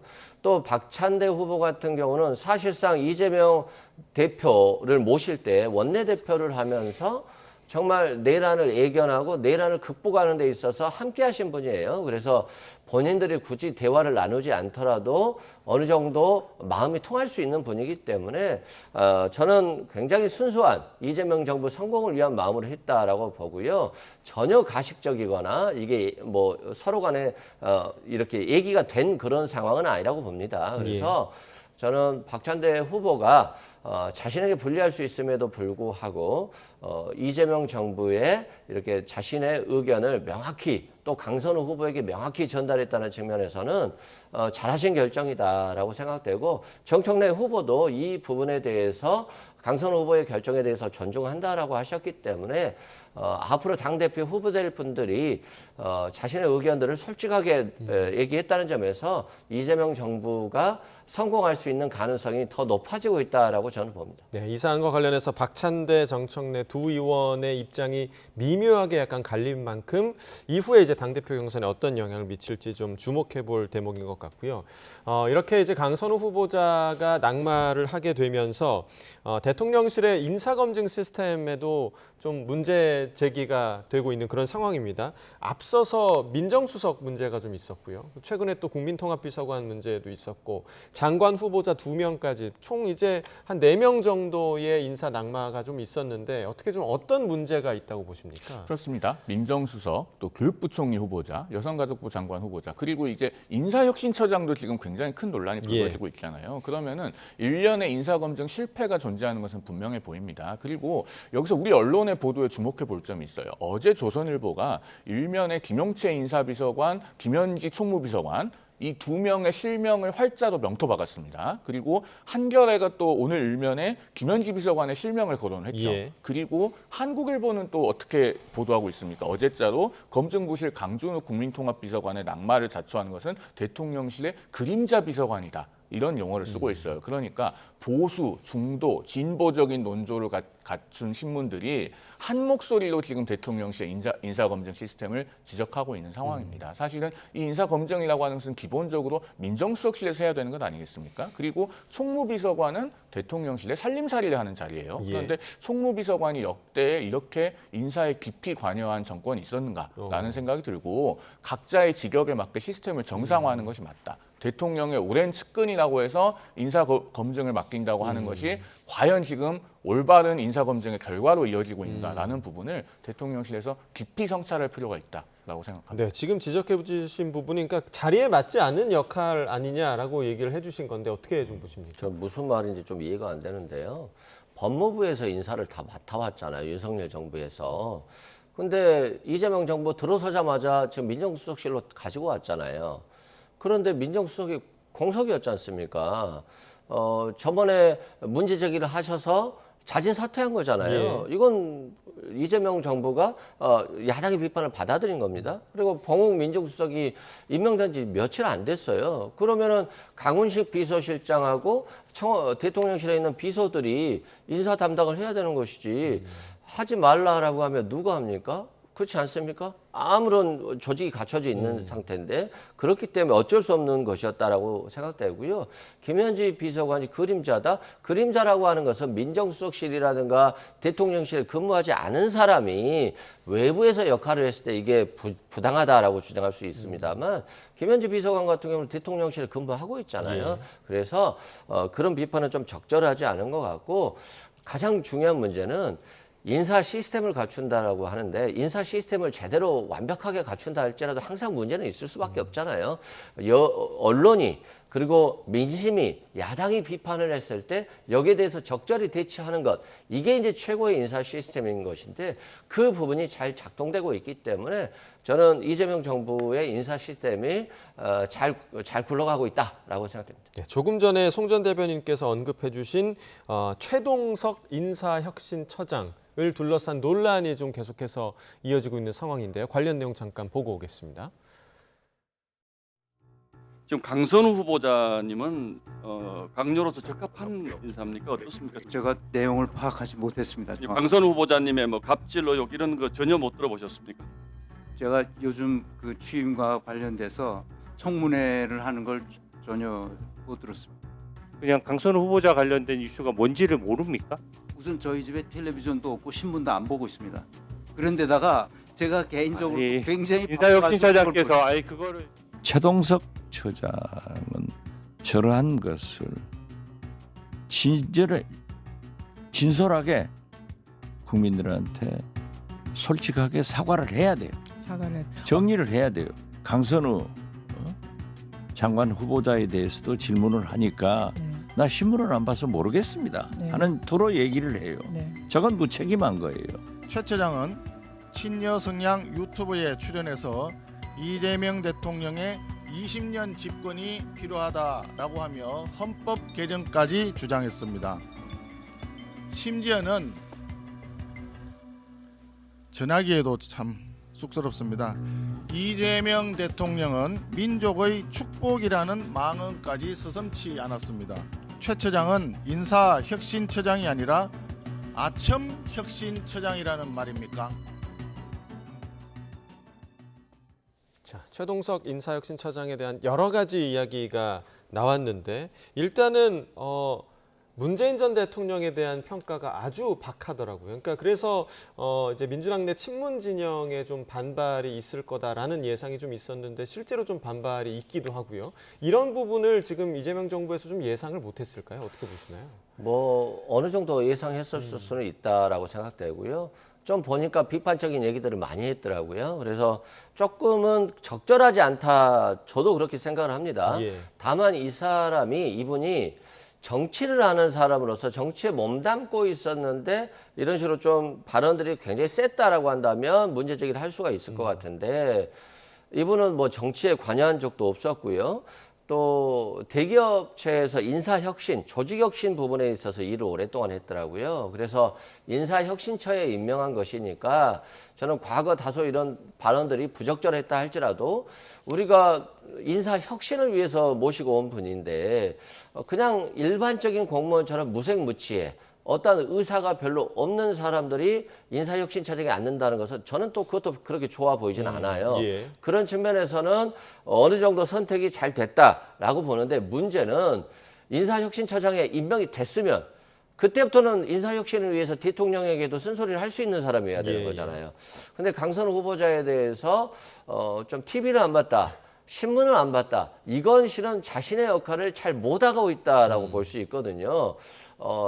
본인이 공무원이 아닐 때는 TV도 안 봐도 되고 신문도 안 봐도 되지만 인사 관련한 업무를 하고 있기 때문에 TV도 보고 신문도 보면서 민심을 읽어야 된다는 측면에서 저 발언이 다소 이제 한번 공직자가 안 됐다가 공직자가 되다 보니까 자신이 어떻게 발언을 해야 될지 다소 어려움이 있어서 그랬을 수는 있을 것 같아요. 그렇지만 앞으로는 저런 모습보다는 대통령에게도 또 인사 관련해서는 그 누구에게도 좀 쓴소리를 할 수 있는 그런 역할을 좀 하셔야 될 것 같다라고 생각됩니다. 네, 일단 강선우 후보자는 자진 사퇴를 했고 이후에 야당의 화살이 인사혁신처장에 쏠릴 것 같은 그런 느낌도 있는데요. 어떻게 보십니까? 당연히 경질을 해야죠. 왜냐하면 최동석 인사혁신처장의 저 답변을 보면서 우리 국민들께서 정말 기가 막히셨을 겁니다. 저는 저 답변을 보면서 1991년에 나왔던 그 유명한 CF 광고 카피가 생각나더라고요. 여보 아버님 댁에 보일러 놔드려야겠어요. 그 광고 카피 있지 않습니까? 그러니까 인사처장님 댁에 TV 한 대 놔드려야겠다라고 말씀드려야 되는 상황인 겁니다. 저분이 정말로 TV가 집에 없을까요? TV를 안 보면은 일을 안 하고 있는 것이거나 아니면은 국회에 나와가지고 거짓말한 겁니다. 강선우 후보 논란이 보름 동안 대한민국을 떠들썩하게 했는데 어떻게 이걸 모를 수가 있겠습니까? 그러니까 저렇게 거짓말을 하거나 또 이재명 대통령에 대해서 아첨하거나 이런 분이 지금 인사혁신처장으로 임명이 된 거예요. 당장 교체가 시급하고 여기서 한 가지 더 나아가 살펴봐야 될 게 있습니다. 강준욱 국민통합비서관에 대해서도 저서의 내용조차 제대로 검증이 되지 않아서 결국에는 사퇴를 하게 됐어요. 자, 최동석 인사혁신처장 같은 경우에도 본인의 유튜브 영상이 굉장히 많이 올라와 있었습니다. 그런 것들을 요즘은 AI가 자막으로 다 추출해주기 때문에 쉽게 내용을 스크리닝할 수 있어요. 지금 대통령실이 기본적인 인사검증조차 제대로 못하고 있는 겁니다. 다시 한번 이 시스템을 정확하게 점검해 보시기 바란다라는 말씀을 야당으로서는 드리지 않을 수가 없습니다. 알겠습니다. 자, 마지막으로 국민의힘 사정도 좀 짚어보도록 하겠습니다. 일단 어제 국민의힘 의총이 있었는데 윤희숙 혁신이 혁신안을 결정하는 의총이었는데 40분 만에 종료가 됐거든요. 그 내용을 잠깐 보시고 이야기 나눠보겠습니다. 부적절한 국민 눈높이에 맞지 않는 그런 장관 인선에 대한 문제 제기 이런 부분들이 오히려 더 우선이 되어야 되는 시기가 아니냐는 그런 의원님들의 말씀이 있었습니다. 오늘은 좀 어떤 부분이 보셨나요? 오늘 일단 별로 많이 못 오셨고요. 오후에 그게 갑자기 공지가 되는 바람에 많이 못 오셨습니다. 그래서 오늘 분위기만으로는 뭐 많은 걸 예단할 수는 없고요. 근데 제가 절절하게 호소드렸고 또 전달이 꽤 됐다고 생각합니다. 결론적으로는 뭐 결정된 게 없습니다. 어떻게 추진이 추후에 계속 포기를 하고 있습니다. 인적 실신 부분 말씀하셨던 거에 대해서는 설명을 안 해서 거기에 대한 그 논의는 없었습니다. 자, 지금 국민의힘 분위기를 보면 그렇다면 국민의힘은 혁신위를 왜 띄웠는가? 이 근본적인 의문이 좀 생기거든요. 어떻게 좀 보십니까? 그래서 저도 좀 이상하다. 혁신할 생각이 없는데 자꾸 안철수 의원에게도 혁신위원장 맡아달라고 했다가 또 다툼이 되고 또 윤희숙 위원장 안 한다고 하는 사람한테 자꾸 맡아달라고 해서 맡았더니 바보를 만들어요. 그렇다라고 한다면 정말 이상한 정당이 되는 거잖아요. 또한 마찬가지입니다. 지금 시점은 장관을 비판하는 게 가장 중요하다라고 하는데 장관을 이재명 정부 장관 후보자 비판하면 뭐합니까? 본인들은 혁신하지 않으면서 왜 당신은 혁신하지 않냐라고 비판하면 국민들께 이게 들리지가 않아요. 그러면 민주당이 실점일 수는 있지만 국민의힘의 득점 포인트로 쌓이지는 않는 거거든요. 그러면 지금 그 무엇보다도 자신에 대한 혁신이 중요한 것인데 혁신할 생각 없이 자꾸 얘기하는 것 자체가 저는 국민의힘이 좀 이상하다라고 말씀드리고 마찬가지입니다. 김문수 후보자도 당대표로 나온다라고 하고 주진우 후보자도 당대표로 나온다라고 하고 뭐 전환기 씨조차 당대표로 나온다라고 하는데 내란을 동조하고 찬양하고 윤석열 정부를 함께하면서 윤석열 전 대통령에 대해서 우호적인 얘기들을 계속 쏟아내고 있는 분들이 당대표 후보로 나온다라고 한다면 지금 국민의힘의 혁신과는 완전히 먼 거잖아요. 그런 측면에서 저는 국민의힘이 지금 혁신하지 않으면 민주당을 아무리 비판한다 할지라도 국민들은 전혀 국민들에게 먹혀들지 않을 것이다라고 말씀드립니다. 자, 지금 일단 뭔가 혁신위는 건너뛰는 분위기인 것 같고요. 결국에는 전당대회에 포커스가 맞춰질 텐데 지금 말씀을 해주신 대로 뭔가 국민의힘을 바꾸려는 인사들이 전당대회에 나오지 않으려고 하는 것 같다. 지금 한동훈 전 대표도 불출마 의사를 밝혔거든요. 전대에 좀 어떻게 좀 예상하십니까? 일단 한동훈 전 대표가 고심 끝에 불출마를 결정하게 된 배경을 보면은 역시나 현 상황에서는 전당대회를 통해서는 당의 쇄신이나 재건이 어렵다고 판단을 한 것 같아요. 그래서 근본적인 변화를 위한 노력들을 본인은 경주를 하겠다. 그래서 현장에 가서 더 많은 국민들을 만나고 보수의 정신을 전하면서 보수가 다시 자랑스럽게 바로 설 수 있는 길을 만들어가겠다라고 하는 것이 지금 본인의 불출마의 변입니다. 조금 전에 윤희숙 혁신위원장 영상도 봤습니다만은 언론의 질문을 받기 직전에 본인이 허공을 한번 쳐다보잖아요. 그게 지금 안에 의원총회의 분위기를 상징적으로 나타내는 장면이었다고 저는 생각합니다. 그래서 지금처럼 구성원들의 혁신에 대한 반발 내지는 소극적인 태도가 계속되는 상황에서는 당이 변화하기 위해서는 굉장히 큰 힘이 필요합니다. 그런 것을 내부에서만 이끌어낼 수 없다면은 외부에서라도 그런 동력을 바닥에서부터 만들어 가겠다라고 하는 것이 아마 오늘 한동훈 전 대표의 의사결정의 배경이 아니었을까 저는 그렇게 생각합니다. 자, 마지막으로 짧게 두 분께 그 지금 나온 전당대회 이제 나오겠다 출사표를 던진 인물들에서 가장 유력한 인물 어떤 분들이 있겠습니까? 짧게 좀 부탁드리겠습니다. 저는 뭐 유력한 인물이 보이지가 않고요. 또 유력한 인물들이 안 됐으면 좋겠어요. 국민의힘의 혁신과 또 민심과 계속 멀어지고 있기 때문에 한동훈 전 대표가 안 나온다라고 하는 것은 국민의힘이 점점 혁신과 멀어지고 있고 회생 불가능하다라고 하는 지경으로 가고 있다라고 보여지고요. 8대 2잖아요. 이번 선거에서 당심이 8 그리고 민심이 20이잖아요.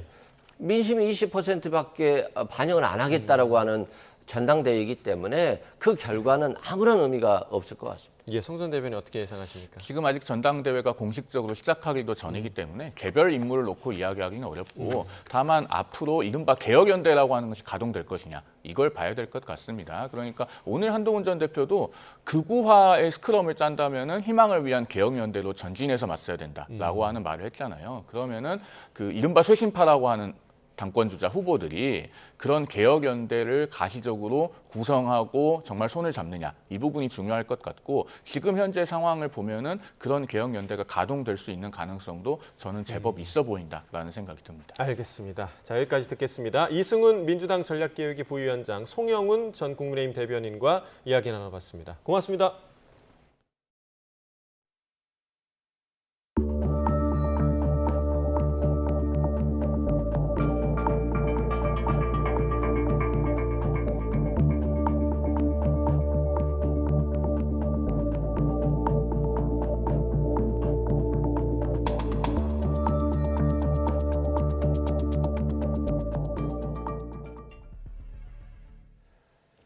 네, 다음 소식입니다. 경남 산청에 내린 집중호우는 각종 피해를 발생시켰는데요. 하천 인근 마을에서는 제방이 무너지며 피해가 크다고 합니다. 이 마지막 남은 실종자 1명에 대한 수색도 진행 중인데요. 자세한 내용 현장 취재기자 연결해서 알아보겠습니다. 이명준 기자. 네, 경남 산청군 신안면에 나와 있습니다. 네, 현장 상황 전해주시죠. 네, 제가 나와 있는 곳은 산청에 있는 야정마을이라는 곳입니다. 제 뒤로 비닐하우스가 보이실 텐데요. 마치 폭격을 맞은 듯 원래 모습을 잃어버렸습니다. 지난 19일 오후 하천 범람을 맞는 제방이 무너지며 엄청난 양의 강물이 밀려들었기 때문입니다. 산청군 관계자와 주민들 말을 토대로 제방이 무너진 이유를 살펴보니 두 가지로 정리할 수 있었습니다. 우선 기록적인 폭우인데요. 지난 16일부터 나흘 동안 야정마을에 있는 신안면엔 572.5mm의 집중호우가 쏟아졌습니다. 여기에 야정마을에 있는 지리적 특성도 원인으로 작용했습니다. 야정마을은 신등청 등 하천 2개가 만나는 지점에 자리 잡고 있습니다. 여기에다 야정마을 앞을 흐르는 양천강이 직선 형태가 아닌 곡선 형태다 보니 많은 양의 빗물이 빠르게 빠져나가지 못했다는 겁니다. 야정마을은 인명피해는 없지만 시설 피해가 큽니다. 한눈에 봐도 비닐하우스 수백 동이 폭삭 주저앉아 있는 모습을 확인할 수 있었습니다. 주민들은 마을에 있는 딸기 재배하우스 350동 모두가 파손됐다고 주장합니다.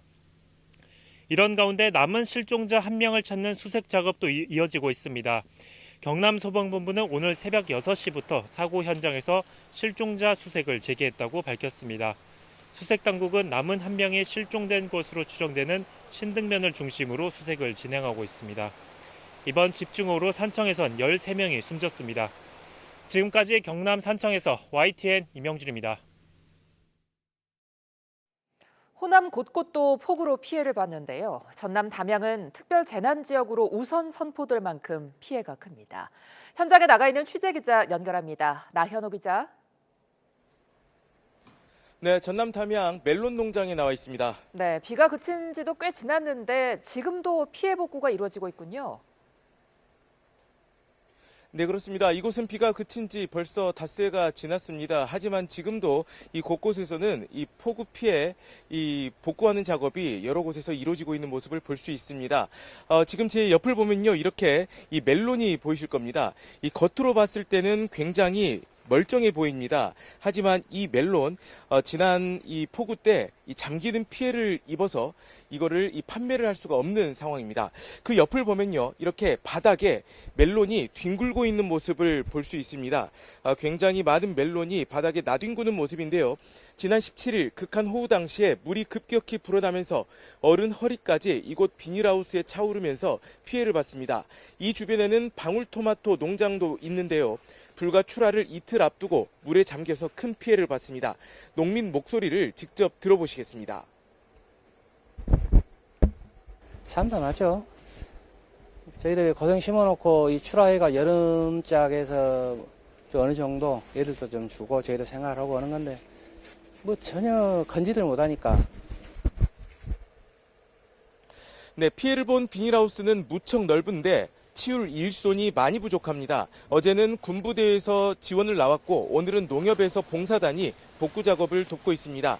비 피해로 인한 폐기물이 얼마나 많이 나오는지 농가마다 트럭 몇 대로도 부족합니다. 한 해 농사를 망쳐버린 농민들은 망연자실한 모습입니다.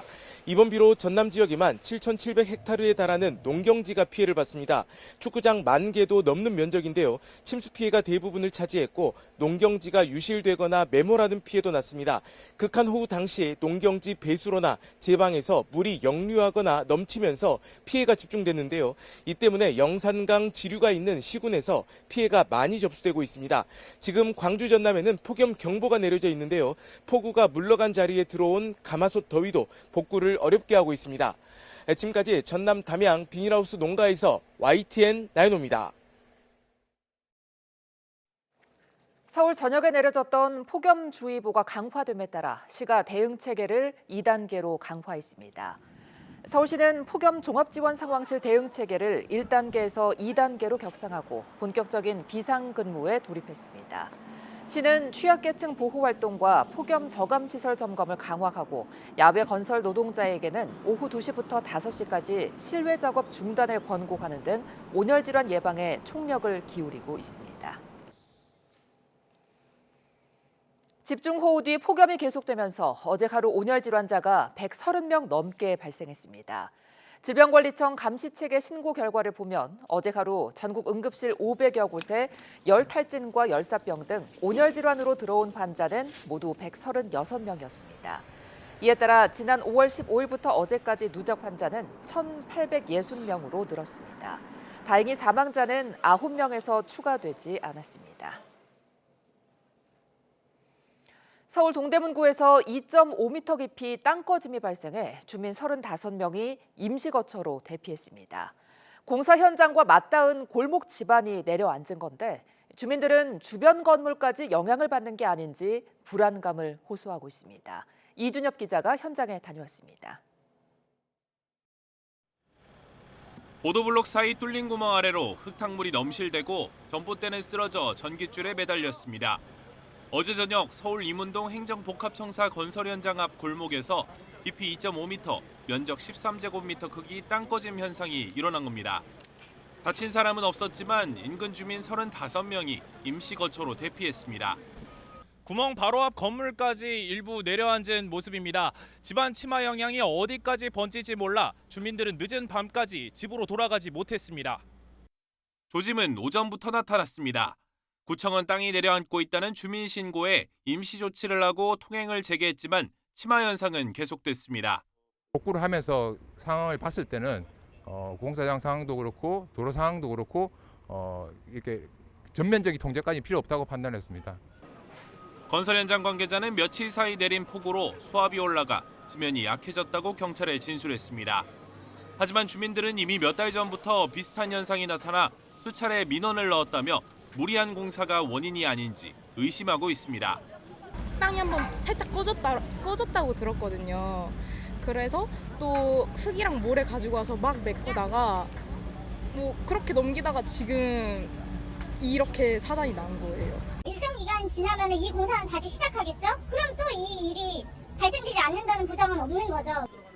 구청은 공사장과 최근 집중호우 영향을 종합적으로 고려해 원인을 조사하고 있다고 밝혔습니다. 비슷한 시각 경북 칠곡군에선 플라스틱 제조 공장에서 큰 불이 나 한때 소방 대응 1단계가 발령됐습니다. 이 불로 공장 3개 동이 모두 타고 근처 4개 동이 일부 타는 피해가 났고 소방대원 1명이 진화 중 탈수 증세를 보여 치료를 받았습니다. YTN 이준엽입니다. 경기 고양경찰서는 수도권 지하철 수인 분당선 한 티역에서 칼부림 예고글이 올라왔다는 신고를 접수하고 수사에 착수했다고 밝혔습니다. 어젯밤 9시 10분쯤 한 온라인 커뮤니티에 내일 밤 10시 한 티역에서 칼부림 예정이라는 글이 올라왔다가 잠시 뒤 삭제됐습니다.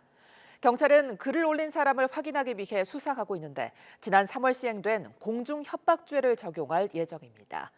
지난 2023년 8월에도 해당 커뮤니티에는 한 티역에서 칼부림 예정이라는 글이 올라왔는데 검거된 20대 작성자는 법원에서 징역형의 집행유예를 선고받았습니다. 수원 남부경찰서는 아파트 베란다에 불을 지른 혐의 등으로 50대 남성을 구속 상태로 검찰에 넘겼습니다. A씨는 지난 5월 술에 취해 자신이 살던 수원 영통구의 아파트에서 벽돌을 던져 주변을 지나가던 차량 2대를 파손시킨 혐의를 받습니다. 이후 자신을 쳐다보는 고양이가 마음에 들지 않는다는 이유로 종이상자에 불을 붙인 뒤 고양이가 있는 아파트 1층 베란다에 던져 불을 낸 혐의도 받습니다. 당시 A씨 범행으로 해당 가구에 살던 한 명이 대피하다 발을 다쳤고 주민 4명이 연기를 마셔 병원으로 옮겨졌습니다.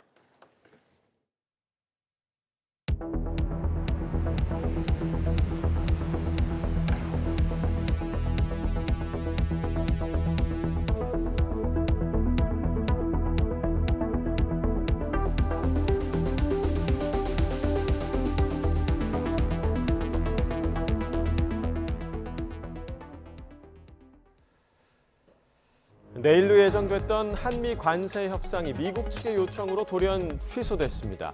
이 협상에 나설 스콧 베센트 재무장관이 급한 일정이 생겼다는 건데 갑자기 무슨 일이 생긴 건지는 자세히 말하지 않았습니다. 자, 앞서 미국은 이번 관세 담판에 협상 당사자까지 직접 고르면서 제안을 했고 이에 따라 새 정부의 경제 사령탑들이 잇따라 방미길에 오르던 상황이었습니다. 미국 쪽에서 재무장관, 그다음에 USTR 이렇게 요청이 와서 저희들도 뭐 그렇게 하기로 하고, 다만 산업부 장관님은 별도로 또 미국의 카운터파트와 만나서 이렇게 8월 1일 이후로 협상 시한 연장될 가능성이 있다고 지금은 저희들이 가서 협상을 해야 됩니다. 최선을 다해서 협상하도록 하겠습니다. 네, 이번 협상 취소 통보는 앞서 보신 구윤철 부총리의 출국을 1시간 앞둔 시점에서 이루어졌습니다. 이 갑작스러운 통보에 구 부총리는 공항까지 갔다가 발길을 돌려야 했는데요. 정부 당국자는 이번 통보가 협상과는 관련이 없는 것으로 보인다고 설명하긴 했지만 일각에서는 트럼프 특유의 협상 기술이 아니냐라는 의문 섞인 시각도 있습니다. 트럼프 대통령은 아직 협상을 마치지 못한 나라들을 겨냥해서 노골적인 압박을 가하는 상황인데요. 들어보겠습니다. Some of the countries that pay 25% or more on autos complain. Remember that Japan was willing to pay upfront the $550 billion for that privilege of negotiating with the United States of America. 결국 대규모 투자 그리고 시장 개방이 미국 측 요구의 핵심인데 마침 어제 타결된 미국과 일본의 협상을 지켜본 우리 정부로서는 마음이 한층 급해졌습니다. 상호 관세 발효 일주일 전 바투 잡힌 협상이 그마저도 미루어진 겁니다. 미국은 조속한 시일 안에 협상을 개최하자고 했지만 날짜는 아직 미정인데요. 얼마가 될지 모를 남은 시간, 협상 전략도 한층 더 치밀하게 짜야 할 것으로 보입니다. 네, 한미 관세 협상 연기 배경부터 향후 전망까지 이번엔 민정훈 국립외교원 미주연구부 교수 연결해 들어봅니다. 교수님 안녕하십니까? 네, 안녕하세요. 예, 자 먼저 회담이 갑작스럽게 취소된 배경에 관심이 쏠립니다. 전혀 예상치 못한 상황이었던 걸로 보이는데 어떻습니까? 그렇습니다. 우리 정부에서 발표한 것처럼 미국 측에서 베센트 재무장관의 긴급한 일정이 생겨서 부득이하게 회담을 연기하겠다고 요청을 한 것 같아요. 예. 그리고 아무래도 시차를 고려해서 한국과 미국이 한 13시간 정도 시차가 있기 때문에 그런 부분에서 미국 측에서 급하게 일정 조정이 필요해서 이메일 통보를 통해 가지고 우리 이제 정부 당국에서 오늘 오전에 확인한 걸로 알려주고 있거든요. 그만큼 긴박한 사정이 있다고 보는데 그 사정이 무엇인지는 알려지지 않아서 지켜봐야 될 것 같습니다.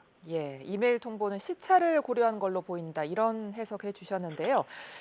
지금 미국 측에서 공식적으로 밝힌 취소 사유는 스콧 베선트 재무장관의 긴급한 일정이라고 하는데 이게 혹시나 협상을 앞두고 미국 측의 기선제압으로 해석할 수도 있을까요? 그렇지는 않을 거라고 보고 있어요. 왜냐하면 만약에 2+2 회의가 유일한 고위급 회담이었다면 그렇다면 기선제압의 목적이 있지 않냐 이렇게도 추정을 해볼 수 있을 텐데요. 잘 아시는 것처럼 우리 관계 당국 부처 장관들께서 많이 가 계시기 때문에 이번에 2+2 개최되지 않았다고 해서 미국과 한국 간에 한국과 미국 간에 고위급 회담이 열리지 않는 게 아니거든요. 특히 이제 여한구 통상교섭 본부장 같은 경우는 주기적으로 협상을 하고 지금 워싱턴에 계시기 때문에 활발하게 협상이 진행될 거라고 보고 있습니다. 그렇기 때문에 기선제압의 목표보다는 아무래도 미국 측의 얘기처럼 긴박한 일정이 사정이 생겨가지고 부득이하게 연기한 것이 아닌가 이렇게 보고 있습니다. 예. 자, 그런데 이런 해석도 있더라고요. 지금 트럼프 대통령이 EU 그리고 중국과 협상을 거론을 해서 이번 회담이 취소된 배경에 혹시 유럽이나 중국 협상에 집중하겠다 이런 의도가 있는 게 아닐까 이런 해석도 나오던데 이 부분은 어떻게 보세요?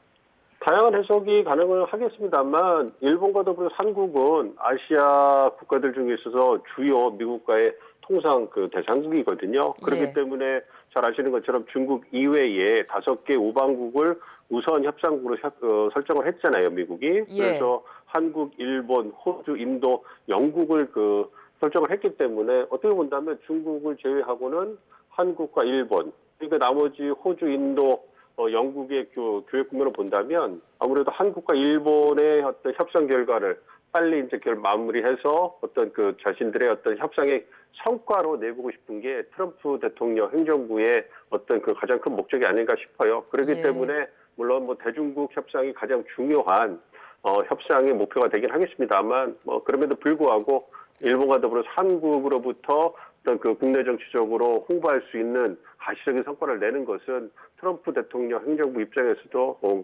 굳이 뒤로 미룰 이유가 없는 그런 상황으로 보입니다. 예.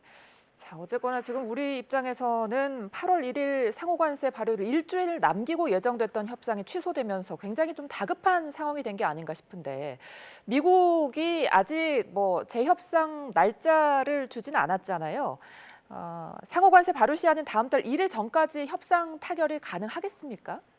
저는 긍정적으로 보고 있습니다. 말씀드린 것처럼 주무 협상 부처인 그 산업부의 통상교섭본부장께서 가 계시고요. 우리 실무팀이 다 계시고 그러한 그 협상팀을 도와주기 위해서 어떻게 보면 올코트 프레싱을 하기 위해서 이제 기재부 장관도 가시려다 좀 연기가 됐습니다만 산업부 장관도 가시고요. 그다음에 외교부 장관, 위성락 국가안보보좌관까지 가시고요. 그리고 우리의 특사단까지 가서 힘을 실어주지 않았습니까? 그렇기 때문에 그만큼 한국 측의 적극적인 협상 의지를 보여준 거고요. 그리고 이제 그 한국과 미국이 무엇을 원하는지, 특히 일본 측의 협상을 통해 가지고 보도해 주신 것처럼 트럼프 행정부 원하는 것이 시장 개방과 미국 내 대규모 투자이기 때문에 이 부분에서 명확해진 미국 측의 입장을 바탕으로 해서 한국 측이 여러 가지 제안을 통해서 접점을 찾아가는 그런 협상을 할 거기 때문에 8월 1일 전에는 결과가 나올 수 있지 않을까 긍정적으로 보고 있습니다. 네. 자, 어제 타결된 일본 협상 이야기해 주셨는데 일본 협상으로 미뤄봤을 때 우리한테 원하는 것도 역시나 뭐 대미 투자일까요? 어떻게 보십니까?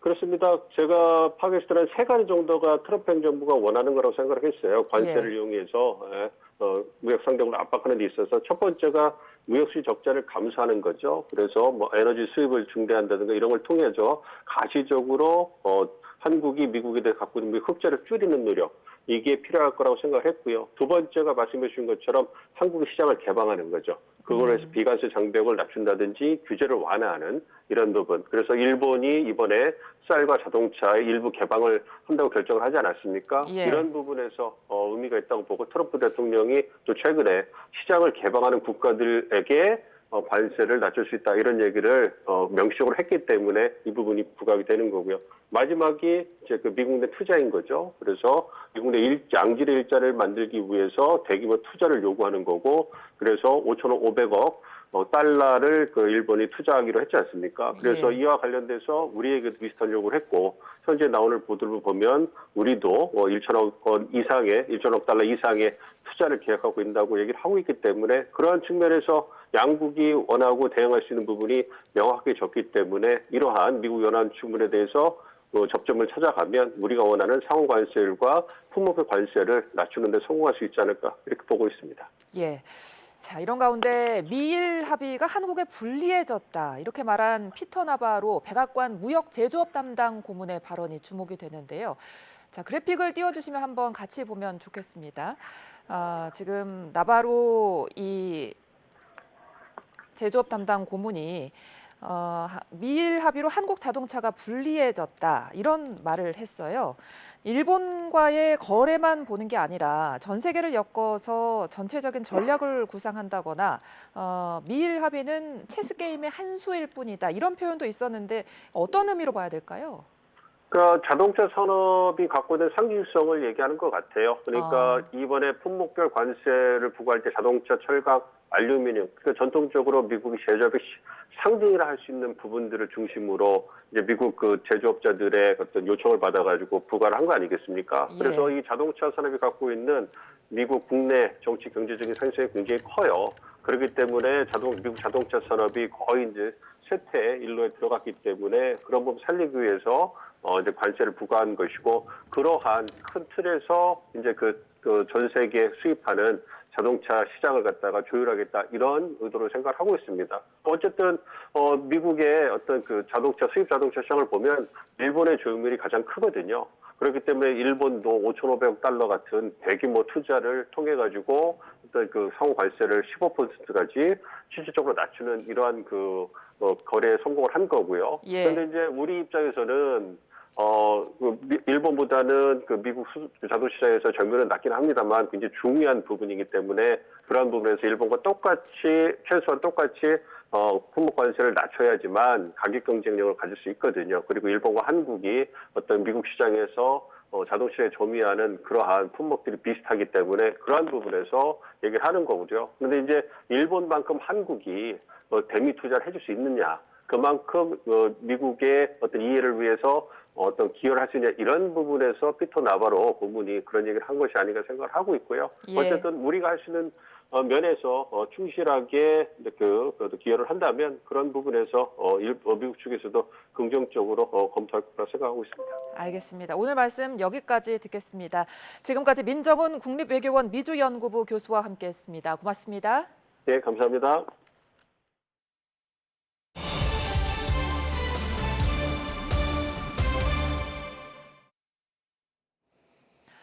윤석열 전 대통령이 내란 사건 재판에 3주 연속 불출석했습니다. 김건희 여사는 건강 문제로 장시간 조사가 어렵다며 하루에 1개 혐의만 조사받고 싶다는 의사를 밝히며 특검과 신경전을 이어가고 있는데요. 관련 내용 서정빈 변호사와 함께 짚어봅니다. 안녕하십니까? 안녕하십니까? 네. 자, 윤 전 대통령이 건강상의 이유로 재판에 또 불출석했습니다. 그러니까 이제 3주 연속 기일 외 증인 신문이 진행되는 건데 이렇게 불출석을 계속한다면 재판에 좀 불리해지진 않습니까? 네, 사실은 이제 불리해질 가능성이 상당히 높아지긴 합니다. 일단 형사소송법상 이런 구속된 피고인이 정당한 사유 없이 출석을 거부한다라고 하면 우선 법원에서는 강제 구인도 시도를 해볼 수가 있습니다. 예. 그리고 만약 강제 구인으로 인치도 조금 어려운 상황이다라고 한다면 이제 결국 법원에서는 정식으로 피고인 없이 계속 공판을 진행할 수가 있게 됩니다. 네. 이렇게 이제 반복적으로 불출석을 하게 되면 사실은 이제 내용면에서 상당히 불리해질 수밖에 없는 것이 결국에는 직접 증인신문 과정에서 반론을 하든가 혹은 질문을 할 수 있는 그런 방어권 행사를 아예 할 수가 없게 되니까 예. 이제 그런 측면에서는 당연히 이 재판 과정에서의 불이익이다라고 생각을 할 수가 있고 사실 이후에 이제 판결을 내리는 과정에 있어서도 이런 불출석하는 그런 태도 자체가 아무래도 재판부 입장에서는 조금 좋지 않게 피고인에게는 불리하게 보여질 수가 있습니다. 따라서 이 점 역시도 윤 전 대통령에게는 불리하게 작용될 요소다라고 보면 될 것 같습니다. 예. 자, 계속해서 불출석이 이어지니까 이제 재판부가 출석 거부 조사를 진행해야겠다고 밝혔거든요. 이 출석 거부 조사는 통상 어떻게 진행됩니까? 사실 흔히 있는 그런 조사는 아니긴 한데 예. 일단 법원 입장에서는 피고인이 출석 없이 이제 그 상태에서 공판 절차를 진행하려고 하면은 그러한 사유가 인정이 됐는지를 조사할 수 있도록 하고 있습니다. 예. 그래서 필요한 경우에는 구치소 관계자들을 소환을 해서 그 진술을 들어본다든가 혹은 보고서 같은 것들을 제출하도록 해서 그 내용을 검토하는 방식으로 조사를 할 수가 있습니다. 예. 그래서 이런 내용들을 보고 실제로 불출석할 그런 사유가 인정이 되는지 정당한 이유가 있는지 여부 등을 이제 확인하는 그런 조사를 진행하게 됩니다. 예. 혹시 구인 가능성도 있을까요? 구인 가능성도 일단 시도의 가능성은 조금이나마 있지 않을까라고 생각이 듭니다. 아무래도 특검 입장에서는 이 재판에도 불출석하고 있는 윤 전 대통령에 대해서 법원에서는 구인을 시도할 것을 요청하고 있는 상황이다 이렇게 예. 이해가 되는데 법원 입장에서 일단 지금 당장에는 조금 어렵다 하더라도 사실 불출석이 계속 이어지면 우선 시도는 있지 않을까 이렇게 생각은 됩니다. 다만 예. 그게 현실화되어 있는 것은 역시 이제 상당히 어렵지 않나. 지난번 특검에서도 사실은 강제 구인을 시도를 했었지만 결국에는 구인에 실패를 했었고 이제 예. 곧바로 결국 기소를 했습니다.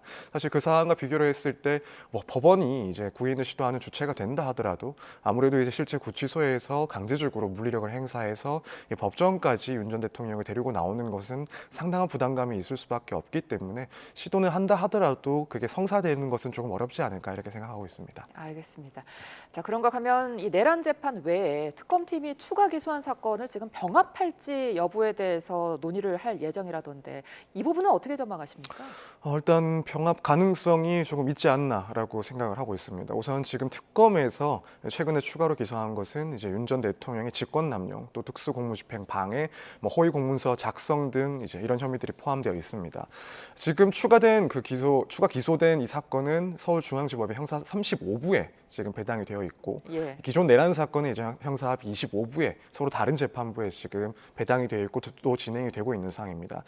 사실 일단 특검 입장에서는 현재 내란 재판에도 또 출석을 하고 있는 상황이고, 그렇다면 두 개의 이 커다란 재판 절차를 따로따로 진행하는 것이 효율적이지 않다라는 판단을 할 가능성이 있지 않을까 생각이 듭니다. 또 한편으로는 일부 사실관계가 좀 겹치는 그런 혐의도 포함이 되어 있기 때문에 이런 효율적인 측면, 그리고 병행을 했을 때 상당한 시간적인 소요가 크다라는 점들을 고려를 하면 우선 특검 측에서는 절차를 밟아서 병합을 요청해 볼 가능성이 조금 있지 않나 이렇게 생각하고 있습니다. 네. 자, 그런가 하면 김건희 여사 측이 특검 조사를 앞두고 건강이 좋지 않으니까 하루에 한 혐의씩만 조사를 했으면 좋겠다, 이런 요청을 했다고 해요. 이게 보통 가능한 일입니까? 보통 하루에 몇 개씩 조사를 하는 거죠? 사실 이제 혐의가 많으면은 그때 그 사건에 따라서 일부 혐의 사실에 대해서 먼저 조사를 하고 다음 날 혹은 그 다음번 소환 조사에서 다른 혐의들을 조사할 수도 있습니다. 다만 이제 보통은 혐의를 몇 개를 조사할지, 다음번에는 얼마를 조사할지 이렇게 진행하는 경우도 있을 수 있긴 하겠지만은 대부분의 일단 조사가 진행되는 상황을 보고 그때 맞춰가지고 그날 이제 할 수 있는 내용까지 만 조사를 하고 남은 혐의들에 대해서는 다음번에 조사하는 식으로 진행이 되긴 합니다.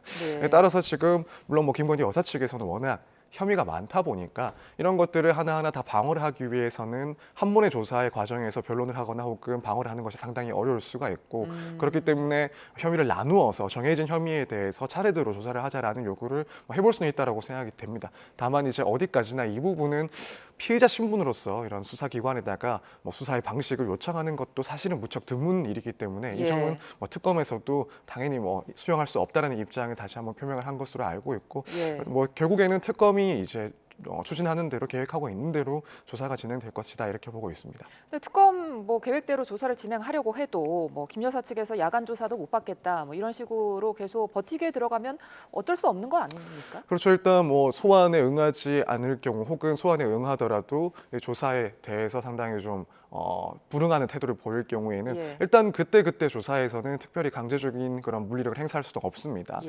다만 이제 이런 반응이 반복된다라고 한다면 결국 이제 특검 측에서는 이제 강제적인 구인이라든가 혹은 구속 같은 것들을 검토해 볼 수밖에 없는 거죠.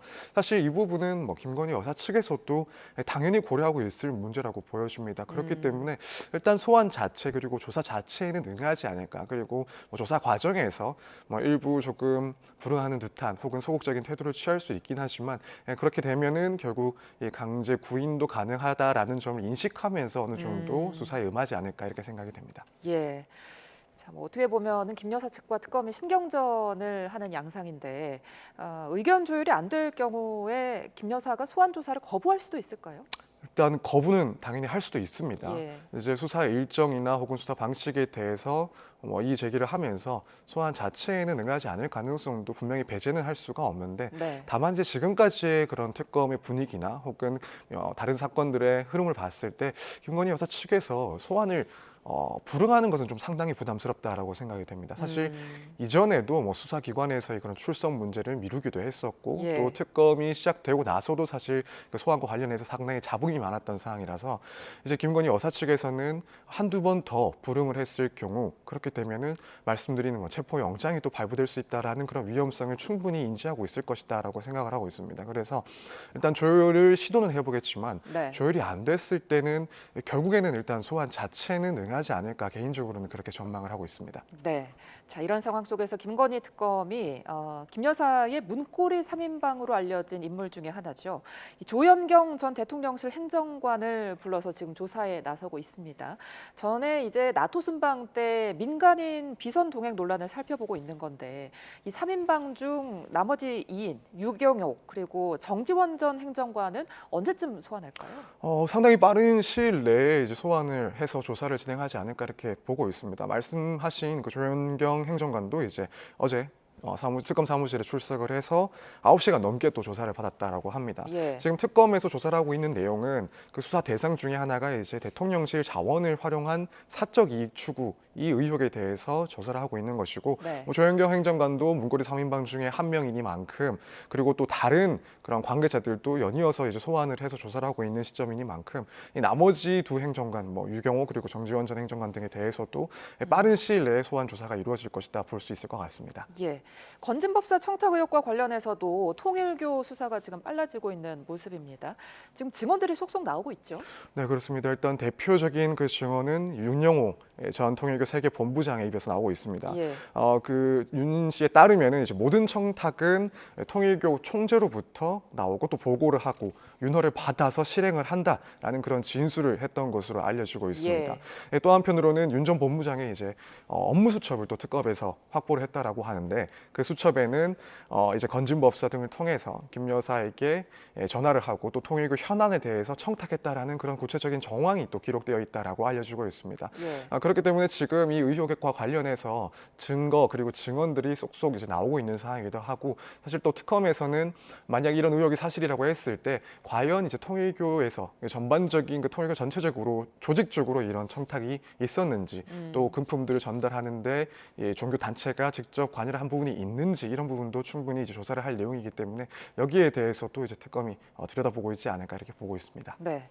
자, 이 그 윤영호 전 본부장의 말에 의하면 한학자 총재에게 모두 보고를 했다. 뭐 이런 말이 있는 만큼 이제 조만간 한 총재도 소환 조사할 것 같은데 이렇게 되면은 교단 내 반발이 좀 거세지 않을까요? 네, 뭐 상당히 큰 반발이 있을 거다라고 예상이 됩니다. 일단 뭐 한학자 총재 같은 경우에도 압수수색 영장에 이제 피의자로도 적시가 되어 있다라고 알려져 있습니다. 예. 그리고 지금 윤영호 씨의 그런 증언에 의하면은 당연히 이런 보고가 총재까지도 다 이어졌다라고 이야기를 하고 있기 때문에 당연히 이제 수사 대상으로 포함을 해서 특검에서는 조사를 진행하고 있는 걸로 보이고 이 교단 측에서는 큰 반발이 예상이 됩니다. 뭐 이전에 압수수색을 하면서도 지금 뭐 상당수 교인들이 여기에 대해서 모여서 항의 집회를 했다라고 또 알려지고 있고 지금 한학자 총재 역시도 특검의 수사에 대해서 상당히 좀 불쾌감을 표시를 하고 있는 상황이라 보니 결국에는 통일교 교인들이 상당히 이제 집결하는 그런 상황이 발생하지 않을까. 또 종교 단체이다 보니까 이런 수사에 대해서 종교의 그런 권리를 보장하지 못한다 혹은 침해한다라는 주장도 또 덧붙여서 할 것으로 보이기 때문에 상당한 반발이 예상되는 상황입니다. 예. 자, 그리고 공천 개입 의혹과 관련해서 윤상현 국민의힘 의원에게 김건희 특검이 출석을 요구했습니다. 공천 개입 관련해서 이제 야권 정치인 소환이 좀 줄을 잇지 않을까 싶네요. 네, 그렇습니다. 지금 이제 특검에서 또 공천 개입에 대해서도 상당히 속도감 있게 수사를 진행하고 있는 상황이고 결국에는 공천에 관련해서는 이제 당에서의 그런 공천을 할 수 있는 그런 권한을 가진 인물들 그리고 그밖에 유력한 정치인들이 당연히 포함될 수밖에 없는 그런 수사 내용입니다. 따라서 이제 지금 시점으로 봤을 때는 점차적으로 더 이제 관련 혐의를 받고 있는 그런 의원들이나 혹은 뭐 전현직 정치인들에 대해서도 충분한 소환 조사가 이루어지지 않을까 이렇게 예상이 되는 시점입니다. 예. 자, 3대 특검이 지금 줄줄이 다 속도를 내고 있는 양상인데 이런 상황 속에서 최상병 특검이 구속영장을 청구한 김계환 전 해병대 사령관 그리고 내란 특검이 구속영장을 청구한 김용대 드론작전 사령관의 구속영장이 기각이 된 상황입니다. 특검이 영장이 줄줄이 이제 기각되면서 일각에서는 이게 자충수가 될 수도 있겠다 이런 해석도 나오더라고요. 네, 이제 아무래도 그런 지적도 충분히 가능한 것 같습니다. 이렇게 한번 구속영장을 청구했다가 기각이 되면은 사실 그 이후에 재구속을 다시 한번 이제 구속영장을 청구하는 것이 상당히 이제 부담스러울 수밖에 없습니다. 특히 이제 법원에서는 결국 이 두 사람에 대해서 구속 상태가 되면은 방어권을 지나치게 제한하는 측면이 있다. 그리고 증거인멸이나 도주의 우려가 없다라는 점을 명확히 하고 영장을 기각했기 때문에 사실 특검 입장에서는 이런 점들을 무시하면서 영장을 다시 한번 청구하는 것이 상당히 어려울 수가 있습니다. 물론 앞으로 이제 조사가 더 이어져 나가고 구속영장에 적시되지 않은 그런 혐의들에 대해서도 충분히 조사가 돼서 이제 그 부분들을 가지고 추가적인 구속영장을 청구하는 것은 충분히 가능하긴 합니다만 어쨌든 한번 기각이 됐다는 것은 여전히 이제 부담감이 있을 수밖에 없습니다. 뭐 그렇기 때문에 이런 점들을 고려하면은 결국 이번 구속영장 청구들은 너무 좀 이른 것 아니었느냐, 자충수가 아니었느냐라는 비판도 나오는 것 같긴 합니다. 다만 이제 그럼에도 불구하고 뭐 일단 특검 입장에서는 결국에는 관련자들의 그런 조사들도 충분히 진행을 하고 있는 상황이고 뭐 다시 한번 구속을 시도하거나 혹은 구속 없이도 뭐 기소까지 생각을 해볼 수 있는 사안들이기 때문에 일단 뭐 특검에서는 뭐 그런 평가를 하고 있지 않을 가능성이 좀 높지 않나 이렇게 생각이 됩니다. 현재까지 3대 특검의 전략은 어떻게 보세요? 일단 상당히 신중하면서도 빠르게 잘 진행을 하고 있는 상황이 아닌가, 특검 입장에서는 그렇게 평가를 해볼 수가 있을 것 같습니다. 사실 가장 우려했던 게 각 특검들이 이제 수사 대상으로 삼고 있는 그 의혹들 자체가 숫자가 너무 많아서 이걸 정해진 기한 내에 제대로 수사를 할 수가 있을지 상당히 우려가 됐었는데, 뭐 동시다발적으로 이런 수사들이 진행되고 또 압수수색 등 그런 강제적인 수사력도 행사를 하고 있는 상황이다 보니까 상당히 전략적으로 잘 선택을 해서 빠르게 진행을 하고 있다라고 평가를 할 수 있을 것 같습니다. 알겠습니다. 지금까지 서정빈 변호사와 특검 상황 짚어봤습니다. 고맙습니다. 감사합니다. 오늘도 한낮의 태양이 강하게 내리쬐고 있습니다. 서울에도 폭염경보가 내려진 가운데 현재 서울은 33.3도까지 오르며 무더위가 기승을 부리고 있습니다. 다만 제 뒤로 시원하게 흐르는 폭포 근처에서는 체감온도가 1, 2도가량 내려가면서 더위가 조금은 쉬어가는 느낌입니다. 또 이곳을 찾은 시민들도 그늘에서 더위를 식히며 휴식을 취하고 있습니다. 현재 전국적인 폭염특보 가운데 현재 대부분 지역에서 35도 안팎으로 기온이 크게 치솟았습니다. 강릉과 경북 구미가 35도 보이고 있고요. 독창원과 경북 청송은 34.7도까지 올랐습니다. 대부분 지역에서 체감온도도 33도에서 35도 안팎으로 크게 치솟았습니다. 자외선지수 역시 전국 대부분 지역에서 매우 높은 수준 보이고 있고요. 여기에 오존 농도도 점차 짙어지겠습니다. 강원 영동과 제주를 제외한 전 지역에서 나쁨 수준 보이겠습니다. 자외선 차단과 함께 호흡기 관리에도 각별히 유의하셔야겠습니다. 당분간 내륙은 대체로 맑은 가운데 뜨거운 날씨가 계속되겠고요.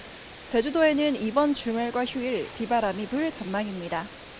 당분간 날은 더 더워지겠습니다. 내일은 서울 낮 기온이 37도, 모레는 38도까지 크게 오르면서 이번 주말 무더위가 절정에 달하겠습니다. 온열 질환자 수가 급증하고 있는 만큼 더욱 각별한 주의가 필요하겠습니다. 지금까지 홍제천에서 YTN 정수현입니다. 이상으로 목요일 뉴스나우 마칩니다. 시청해주신 여러분 고맙습니다.